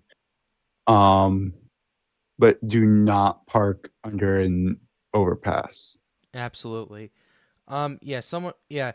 D Major scaling up scores just came and he's like, I just got here. Are we thinking moderate for Monday? I'd say definitely for sure. It's the question isn't necessarily if they're going to issue it, but when at this current point, given the uptrends we have seen in the models tonight. I'm also looking at the NAM Nest for Sunday as well. The NAM Nest doesn't really show very much happening in that part of in the Great Plains for Sunday for the enhanced risk. And this is the 0Z. What was it like at 18Z? Oh, yeah, the 18Z had a lot more happening. 0Z is a lot more of a disorganized mess. So we've seen several models downtrend for Sunday and really uptrend for Monday. I don't know if that will continue, but that's a recurring theme. I was just looking at that, and yeah, okay, Brendan's gone for right now, but we've seen some recurring themes tonight. So, yeah, if that's the case, that is not good. It's definitely not good that at least for the day 4 Monday threat, for sure. I don't know if it'll hold. I don't know what will happen, but we have a situation that we're going to want to watch for sure. Let's compare this to the 18Z, to the 0Z. Let me see. Okay, so this is interesting. The Cape definitely, the Cape significantly downtrends on the NAM Nest. There's not nearly as much instability, and it's capped as well. So that's pretty important to note. It's like a limit storm exploding if there's too much cap. 216 sin for 1600 Cape is quite the bit to overcome. It's theoretically possible, but it's statistically improbable. So, yeah. That's what we're dealing with tonight. So, so the more Sunday downtrends, the more Monday uptrends. I would say the more Sunday downtrends, the higher of a ceiling Monday has. that's kind of my opinion on it, because the main things with Sunday is cloud cover. If it overperforms, cloud cover will be an issue. Any remaining storms will be an issue that will limit the ceiling as well and could potentially kill it as well. So, yeah. Okay. Okay. So yeah, that's kind of the main thing that we're looking at. What about April 26th? We've kind of talked about that. It's downtrending according to some of the models. So that's what's going on. But yeah, the more April 26th downtrends, the higher of a ceiling April 27th will have. So thank you very much for those questions for sure. But yeah, it's been a good stream tonight, honestly. Brendan's back. You left for a second. Yep, sorry about that. Had a bit of an internet disconnect, but we're back. You're good. We got another friend that's going to be hopefully coming in. It's weather. It's what was formerly Weather Kingdom, but now I believe his chant. Oh, well, I'm going to get this right. Space Kingdom Weather. How are you doing, buddy? It's Sky Kingdom's Weather, but close. Darn it! Come on, Pat. Nah, he's good. Come on. Dude. I screwed that up. No, you're good. How you been, Pat? It's been a while since I've seen you. Hey, it's been a while since I've streamed. Yeah, I know. Yeah. I'm glad you're streaming. Yeah, it definitely has. It helps that Ryan Hall stopped a little bit ago, so that's for sure. But yeah, we're doing good. We're doing good. Definitely for sure paying attention to a lot of severe weather that's going to be happening in the next few days. The main event, yes, especially Monday. Yeah, that's what I was looking at. And the thing that I've been paying attention to, the 0Z runs are coming in. It looks like the event for April 26th, which is Sunday, day 3, has downtrended, according to the NAM Nest, the NAM, and the GFS. Whereas the event for April 27th has significantly uptrended. So we're running into a bit of an issue right here with that. I know you've been doing your videos, you've been doing your shorts. I'm going to give you the floor to you. What's your thoughts on this? I was looking at yesterday's reports, and believe it or not, yesterday we actually had a tornado outbreak. Mm-hmm. And there was a lot of supercells and embedded supercells, and there was a lot of confirmed tornadoes, more surprised than I was expecting. Right. And honestly, it was more of the high-end enhanced risk of severe weather. Today, I've been at work, so I haven't seen how today planned out, but as I was looking, it seemed like it was more of a wind event. Yeah. If I'm not mistaken, if anyone can verify there wasn't too many, or can verify how many tornado reports there was so far today. I'll check SPC real quickly. Okay. Yeah. Let's see. But with today, I know there was a lot of. How is it for today? We only had one tornado report. Okay, so we'll have to see as that comes in. Yeah. A lot of hail and wind. Mm-hmm. So definitely the wind and hail reports verified in today's risk. Tomorrow is going to look like another busy day of severe weather, probably another day like this. Yeah. When we come into Sunday, as Pat just said, is maybe a little bit of a downtrend on the 0Z runs, and usually that's fresh data. But for Monday, I have very big concerns, and usually it's like the grand finale of the severe weather. I do believe we will have a potential moderate risk of severe weather on Monday. How things are planning. You're going to have your moisture, you're going to have your sun, you're going to have your temperatures, you're going to have your dew points, you're going to have your cape, your shear levels. They're all going to be there. Will there be a cap? I haven't looked completely into that too in detail, but if anyone can verify if there is going to be a cap on Monday, that might help to prevent such an outbreak. Yeah. Does anyone know anything about the cap? Weather Kingdom. I said Weather Kingdom. Gosh darn it! But we did look at the cap, there is going to be a cap in place, but we do have that southwesterly component that is going to help to erode a lot of that cap, especially by, we'll say, from St. Louis all the way to the I-72 corridor near Springfield, Illinois, within that area. Okay. So there will be, but it should be easily broken. Mm-hmm. Yeah, it should be broken. The only way it doesn't break is if we don't get enough sunshine, temperatures somehow. But usually in this event, there will be sun. There's no prefrontal rain or storms, so it should clear up pretty quick, and the cap should break. Yeah. I am expecting probably a high end enhanced to a low end moderate right now severe weather. And I do think whatever supercells get out ahead and stay its own cell, we're going to have some significant potential EF2 tornadoes or greater. Anything embedded, I think, is, we can also have embedded supercells that we've seen it in the past, rain wrap tornadoes, EF1s, EF2s. I'm praying for the best and hoping not any tornadoes happen.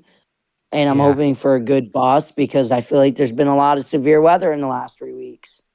But I'm really concerned about Monday. I'm keeping an eye on it. I want to give it another day to keep looking at the models. Sunday, yeah, there might have been a little bit of a downtrend tonight, but I'm going to tell you guys, that could easily switch in a heartbeat. It could just be one set of runs picking up on something that did not, that actually might not be there. So Sunday's still up in the air a little bit, believe it or not. Monday, we still are uncertain, but we know the level of the intensity is going to be up there. And I think there will be big time wind, hail, and potentially for some strong tornadoes. Could they even be long tracked? Too early to say. Yeah. But I'm really watching the models. I'm watching every run that comes in and keeping an eye on it. And I won't say this is the last severe weather outbreak of the season. We still got next month. We still got the rest of April. And we got into July, you guys. So really buckle down. And so far, it seems like a lot of the severe weather has been in the same areas. In the central and where Tornado Alley's been so far has been the slam of the year. If anyone can check or have any information on this, how many tornadoes have been reported this year in 2026 so far? I'm trying to think. I think it's. I'm not. I know I saw a graphic on that a couple days ago. I forget how many it is. It's just about the around average, I'd say. Let's see. I can check. Right now, I see 451 in total. Okay. Yeah. With how many of those, by the way, coming from Illinois, Missouri, and Wisconsin?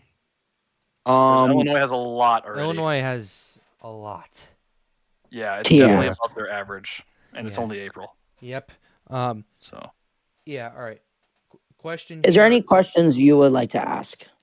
There are some questions in the chat for sure. Is there any flies in the ointment that could lessen Monday? If Sunday overperforms, that would be the biggest thing. If the that's the biggest thing. If there's more cloud cover than expected, that would lessen the ceiling. Correct. Yeah, if there's let's see. Is the cap going to break for Monday down south? Let's take a look at it should break. Mm-hmm. Oh wait, the south. Where are we talking down there? Like Arkansas, Louisiana, I'd say. Around that area. I'd say let's see. It should for the most part, but there are some isolated spots that are a little questionable, especially in the western northwestern third of Arkansas. There are a few question marks over there. So, thank you for the question. Okay. Yeah. So, yeah, thanks for coming in with Sky Kingdom weather. How do you want us to address you in the future? Because this is going to be confusing for a while. Honestly, you can keep me as Weather Kingdom if you want. That's your Discord name too, so fair enough. Yeah, we'll just call you Weather Kingdom, but yeah. Yeah, I'm not but okay. So basically, man, it's looking very active. Very and busy. active for sure. Just out of curiosity, I want to see what the Jet's going to look like. Okay, yeah. It looks like Missouri and Illinois are in that right entrance region of that Jet, Brendan. Yep. That's where you're going to get your severe weather. That's where you're getting your confluence right here. Let's see, it's 700. 700. Yep, Same thing. It's even more pronounced. 850. Holy sheer. So, yeah. I will be heading out for the night because I do have to wake up early. Hey, that's fine. Hey, thanks for coming on for a second. We appreciate it. Yeah, thank you, Pat. Appreciate it. You have a nice night, bud. Yeah, you too. Thank you. All right, good night, man. Bye. All right. Okay, so Weather Kingdom's gone. All right. Question. Next question. Do you think Monday could be a high risk? I don't know how to answer that. Yeah, I do think it's too early. Yeah. If they were to do a high risk, I think the SPC would do what they did. Oh, help me out, guys, with dates. Was it March 31st of 2024? Are you talking about the double high? The high risk. That was March it was the mesoscale 31st, discussion. The 2023. upgrade to a high. March 31st. Thank you. Was it 2023? 2023. Oh, it was 2023. Yep, Ethan was chasing that. Oh my gosh, time flies. Jeez Louise. Yeah, okay. Ethan was chasing that day.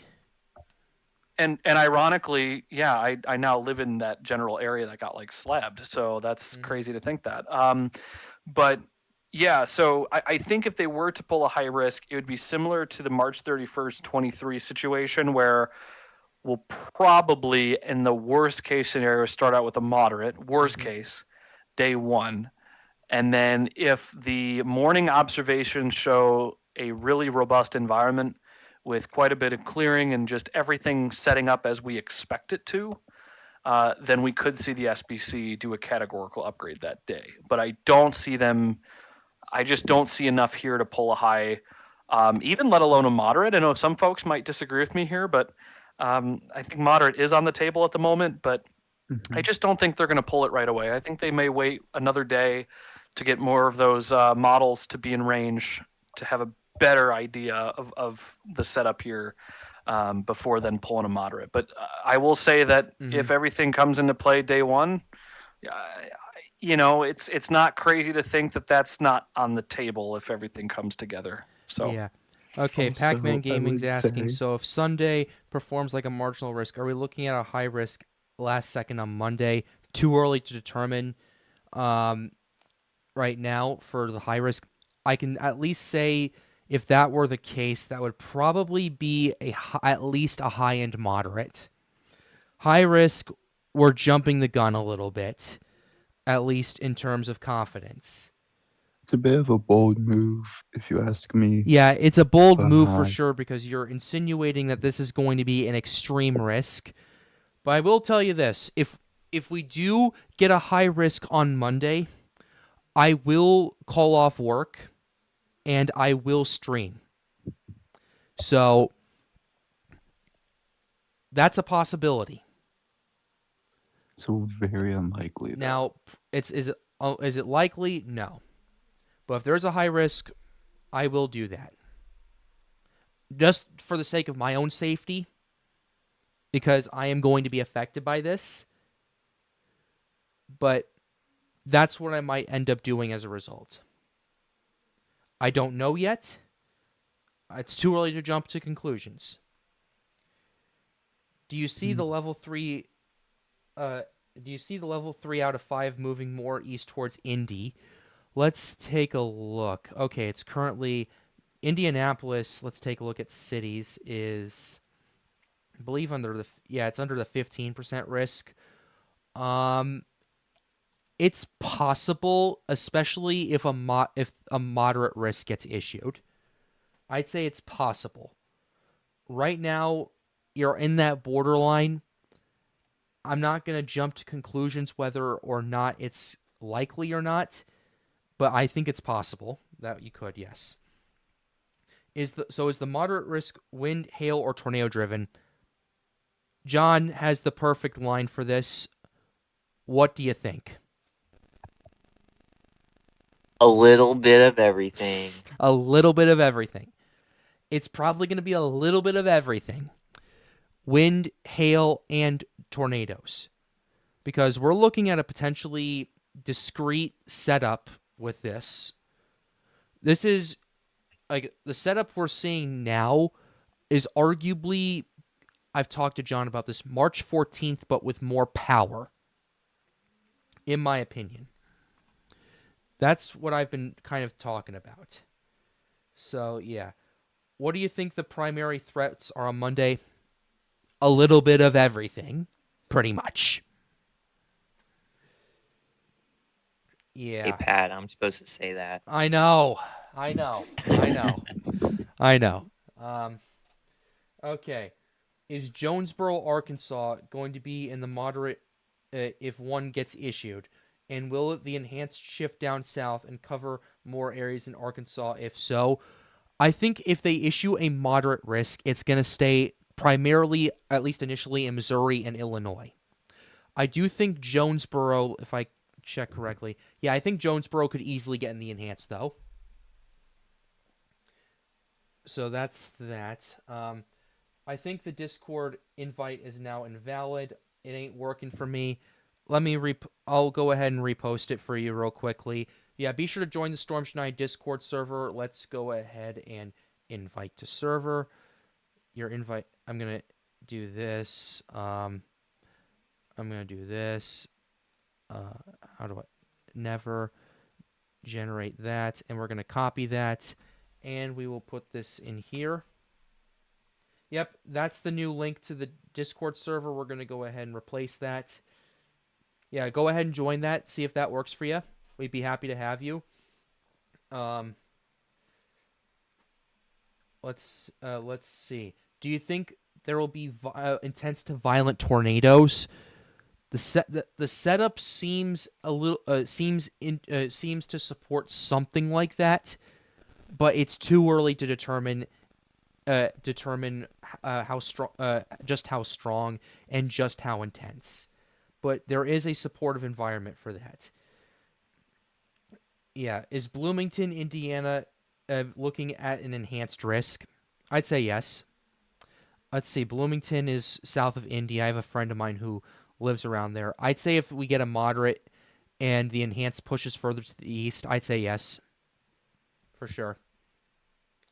Are there any other questions that you guys have for me? Oh, we got something. Can I get an explanation on why they wouldn't put northeastern Arkansas in the moderate risk if one gets issued? The thermals look intense down there as well. I want to take a quick gander at this. Actually, I can answer this relatively easily. 700. The reason for that is because the jet. Let's take a look at this. The jet is not going to be as strong in this part of Arkansas as it is going to be in Missouri and Illinois. Even going to 500, you have several of these jet streaks cracking 75 knots at 500. At 250, at 250, definitely stronger on the northern side of things, almost 100 knots compared to about 80 down there. For 700, it's a lot more tilted, and yeah, we're looking at 50 plus knots at 700, which is I think about 3,000 kilometers up. No, the 3,000 kilometers, 3 kilometers up, 3,000 meters up, compared to about 30. There's just more shear up to in Missouri and Illinois the models are forecasting for. And that's why for right now I think they're going to hold on the moderate in that part of the region for right now. All right, let's see. Do you think that the new SIG categories affect the SPC's categorical issuance? I'd say it affects it to a degree. To what extent or not? What extent or not? To what extent or not? Is is still a little testy. Even I have some qualms about it personally. Does it makes it both simplifies and makes things more complicated in my opinion. But that's the SPC, and that's what I go off of. If supercells fire up on front of the line, where do you think they will fire up? I'd say I'd say your best chance for that would be I'd say Central Illinois, even East Central Missouri as well. I'd say you got a good shot of that happening over there. It's kind of my opinion of the night right there. Yeah, thanks for helping me answer that question as well too, Tristan. Could the models still change and shift around for better shear down south instead of up north? Absolutely. Absolutely they can. Small shifts in models, especially global and synoptic scale, could definitely change the outlook of that. And when it could also change the direction of the entire outbreak possible. Exactly. And when will we know more if the storms will fire in Arkansas or not? Probably in the next 24 hours, once we get the HUR and the RAP starting to trickle out. Once we get those bad boys ready to go, you'll get a lot more information. I can guarantee you that. Do you think they will keep the enhanced risk the same tomorrow or shift it? If they shift it, where do you think they shift it? I think the enhanced could be a little bit larger. I could see them expanding it a little bit further to the south and maybe a little bit further to the east. If they do. But that's my opinion, and that kind of answers the next question from Pac-Man Gaming. Could it shift a little bit further to the east? I'd say on the back end, but in the front end in Missouri, Iowa, and Illinois, probably not. That's my opinion. What time do we get the next day one outlook? And are you streaming till then? The next day one outlook is for in the next 90 minutes. And if I stream or not till then will be determinant on liking the stream, subscribing to the channel, and supporting the Pat's Path Predictor channel any way you can. So I think it's 3 my time that they will come out with the new SPC. Yeah, for you it's 2 a.m. LTW for the day one outlook. I thought that was 3. For day 3, you're at 3:30 in the morning for you. So, okay. Yeah. If they put the moderate risk, where will it be? Hey John, you're still here. I know you were talking to me about it in DMs, but are you comfortable with me sharing what you drew out to me?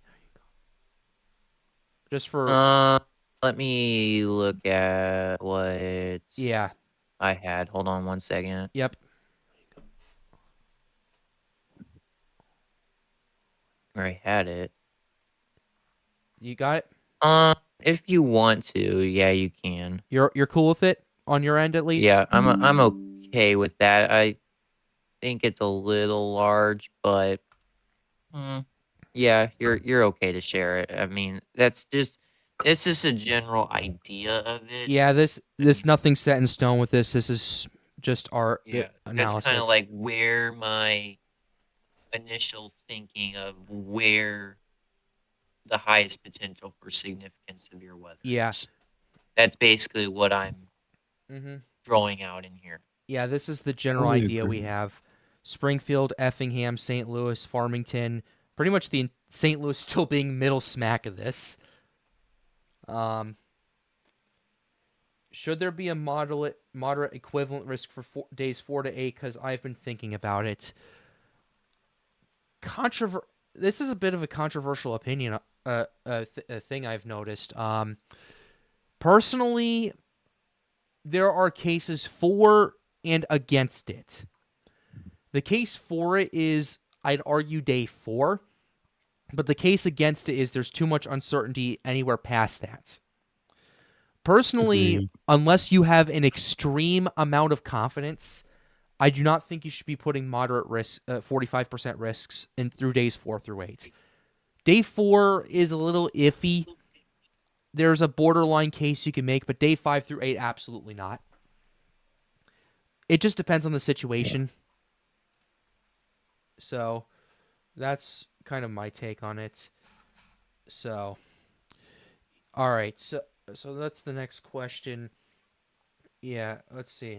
Next question right here. I do. Okay, yeah. Okay, I think we ran through all the questions so far right here. If you have any more, feel free to let me know. But yeah, that's pretty much what we got going. That's pretty much what we got going on. So yeah, but yeah, thank you, everybody, for tuning in tonight. Oh, we got more. We got another question right here. Any chance that that drawn moderate could shift down south towards Jonesboro? I think if that jet shifts a little bit further and has a little bit, okay. I think if that jet shifts a little bit and has that angle, a little bit more of an angle, I could definitely see it.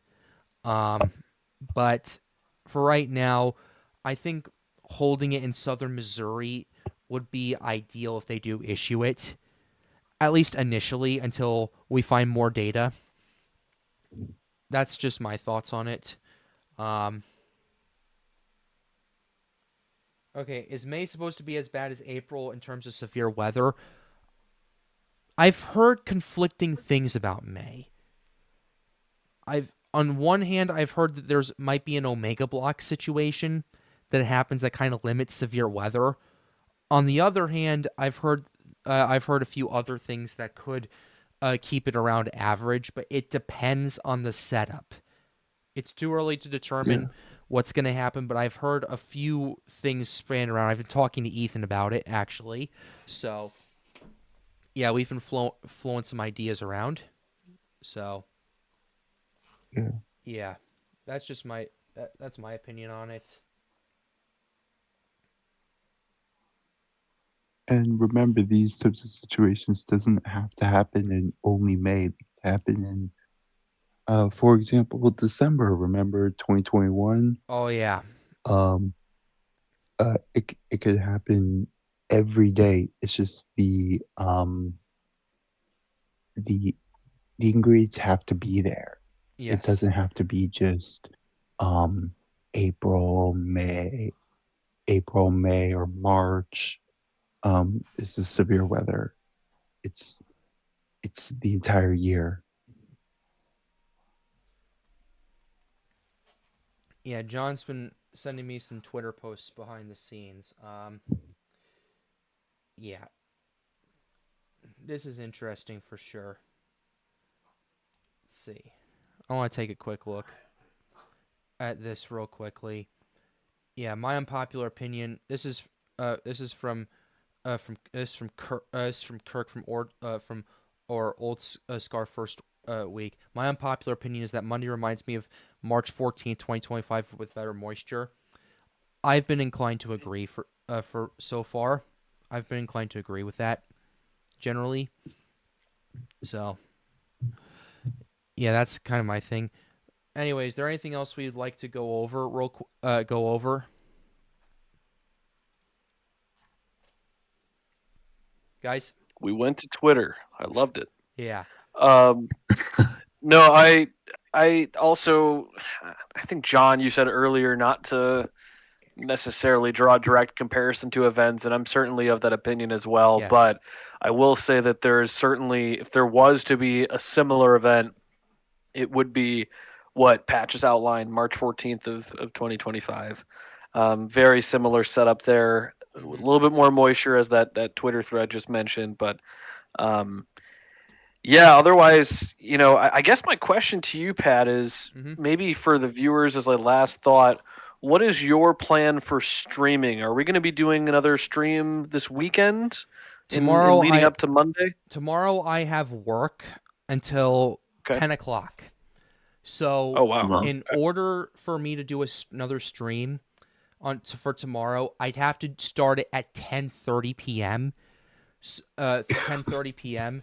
And it's kind of the reason I put up this goal right here for super chats to see if for super chats, because I'm thinking I don't know. Maybe not. I just know I'll be exhausted either way.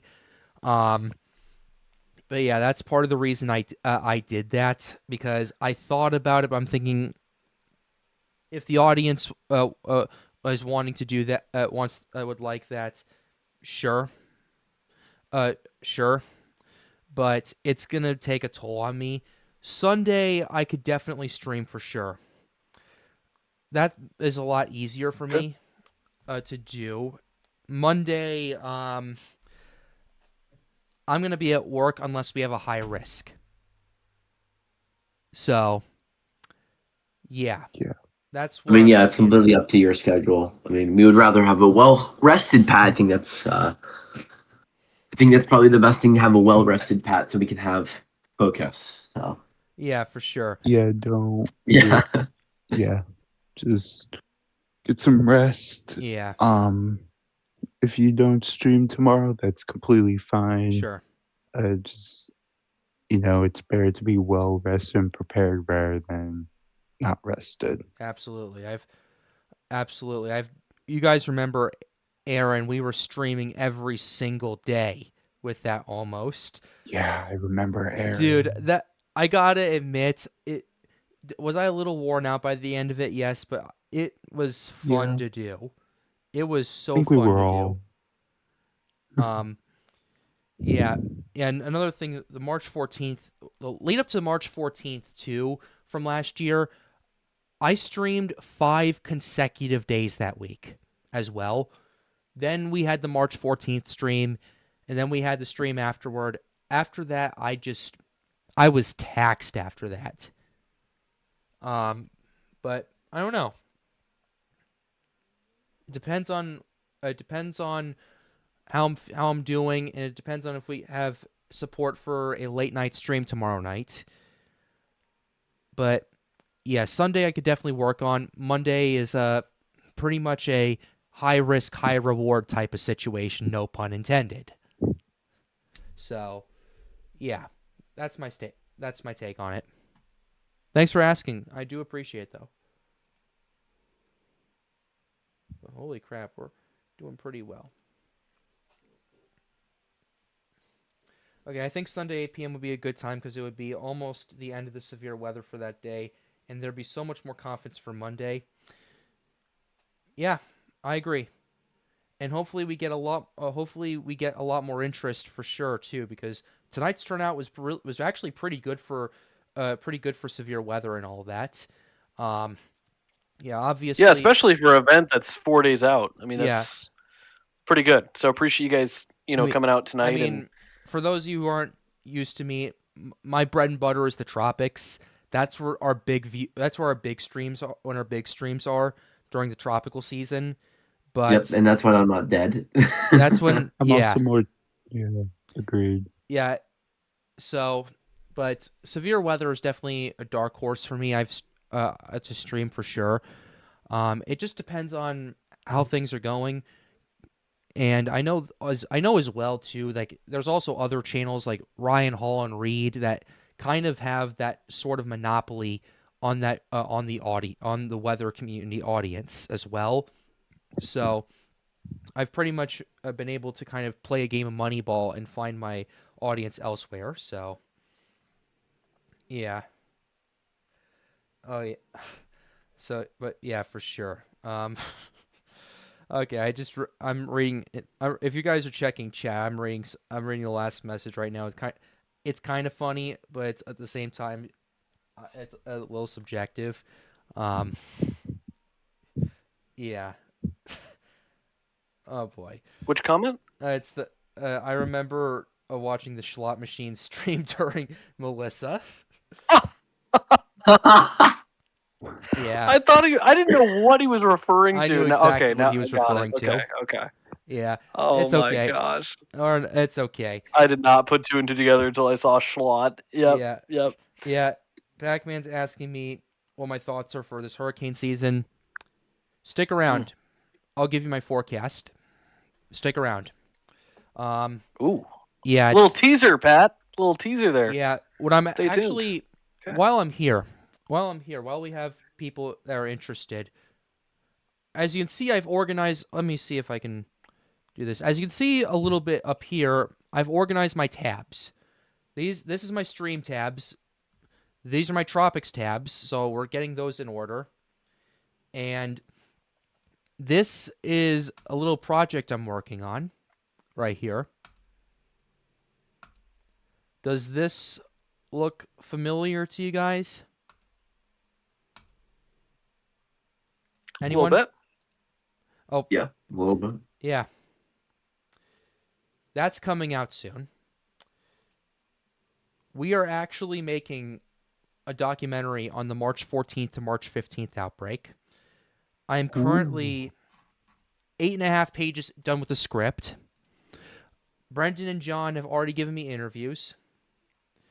And the plan is to get this to get this documentary out sooner rather than later. I'm not exactly sure when, but if I release this documentary on, let's say, tomorrow morning, I finish the script writing, and I start editing and all that stuff. A Monday release date it's gonna push me through. I'm gonna have to power through it, but it would be doable for me. But it's gonna be sometime in the next week. That's coming out. I don't exactly know when, but it's coming out sometime in the next week before the end of April. And then after that, I'm going to be making 2 other documentaries as well. May 16th, 2025 for St. Louis, and I'm finally going to do the Bridge Creek Moore tornado. I'm finally going to do it.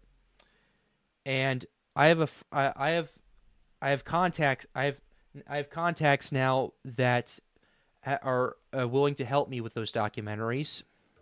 So we're going to be up and cooking with them pretty soon. That's nice. Yeah. That's nice. Good. If you know who it is, you know who it is. That's all I'm going to say. But that's all the speculation for tonight. For sure. Let me see. Yeah, well, that's all the speculation for right now.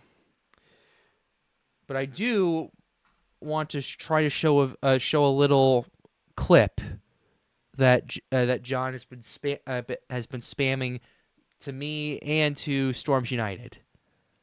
Oh boy, here we go. Yep, we're doing this. Yep.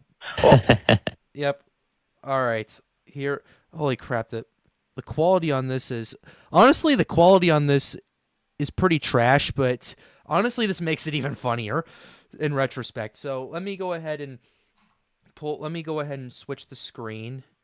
I'm gonna disclaimer. This is just a joke. Oh, I saw this. So yeah, this is a joke. Oh dear God, I'm ready to see This the is a joke. reaction to this. This is a joke. But W. James Spann. All right. Are you guys ready? It's a 10-second clip. So, yeah. Look at the STP. Look at these updraft helicity tracks. This is going to be worse than April 27, 2011. This is going to be a killer mega storm of the century.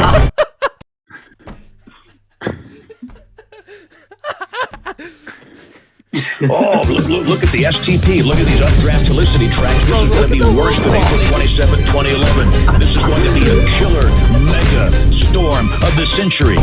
We should put this in the intro. Oh, crap. that's funny. Yeah. Yeah, Given this is let's April get right 27th, into we're talking today's about of expectations. 2026. It's appropriate. Oh God, that should be an intro, like for one of the streams. I'm telling you. Dude. The intro needs to be, dude. The intro. I mean, I'd have to switch that around, but I can't play this for 3 minutes straight. That's the thing. Nobody's saying you can't. It's just you saying you won't. If you.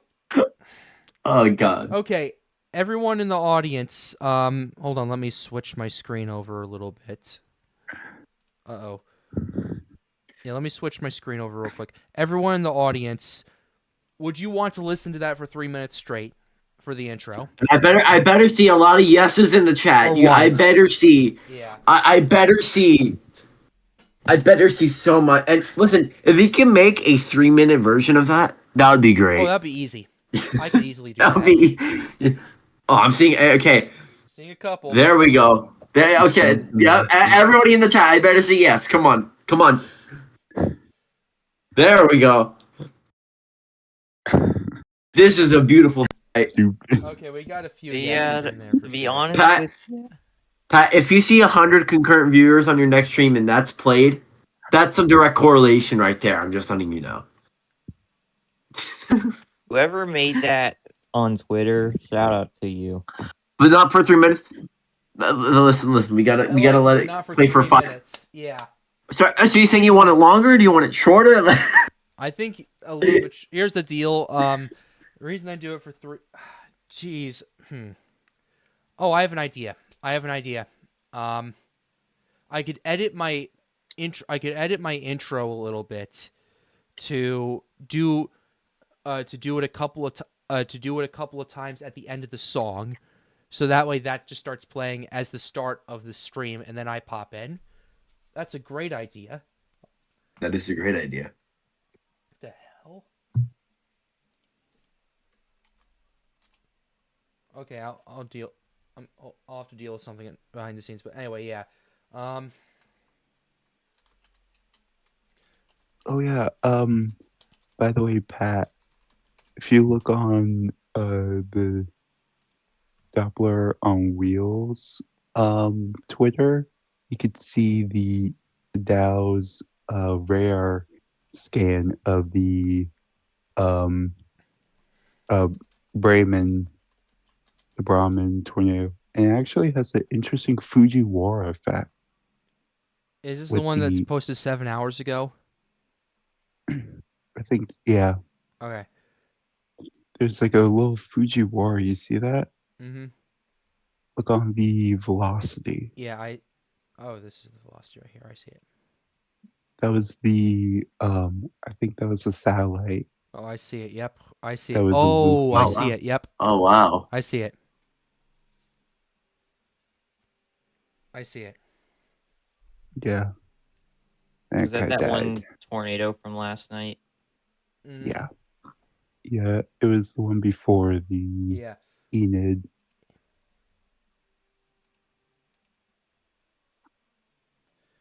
Yeah. All right.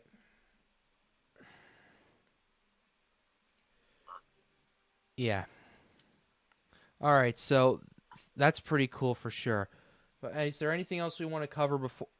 Anything else we want to cover real quickly? Or are we good? I think that's pretty good. Probably. I think we're good. Yeah, John, you good? I think we covered everything that we've covered. Yeah. All right. We covered everything that I wanted to talk about. All right. Well, in that case, Agreed. yeah. All right. Well, then in that case, Brendan's coming on. He's been having internet issues. Well, hey, Brendan, How dare you invite me to speak? Is there anything else you want to cover tonight? No, that pretty much covers it. With the last kind of couple minutes here, I just want to take a moment. Pat, always a pleasure joining you in the live stream, and everybody here, John, Red Tie, LTW, thank you for contributing. Really great discussion tonight. And for those watching, thank you so much for subscribing to the channel, for joining the server tonight. I think we had a couple of folks join the Storms United server. Yep, and also for the donations. The donations certainly do go a long way in making all this possible and to help fund live streams here in the future. So appreciate everybody's support tonight, and hopefully you found this to be very informative. Yep. Yes. It definitely Thank go you. a long way for sure. Any support goes a long way, honestly. Anyway, yeah, I will say we also got some highlights tonight as well. So you'll check my YouTube shorts and my Instagram reels in the next 24 hours for some good highlights of the stream. So anyway, we're going to go ahead and wrap it up tonight. Thank you for everybody who came on. This is my first time in 4 months I've streamed, and this is the first severe weather event I have streamed since the March 14th, 15th outbreak last year. And everything has gone smoothly tonight. I could not have asked for a better stream. And it's no thanks to everyone in the call, and no thanks to you guys who have been there for us day after day, waiting patiently for me to come back. And now here I am. So, ladies and gentlemen, thank you for everything everything tonight. Be sure to like and subscribe to the channel if you are new. The goal, as always, is to get more people engaged with weather. If you'd like to help out, hang out, or ask us questions, as always, join the Storms United Discord server. The link to that is in the pinned chat and in the description down below. And with that being said, have a wonderful evening, guys. Stay safe.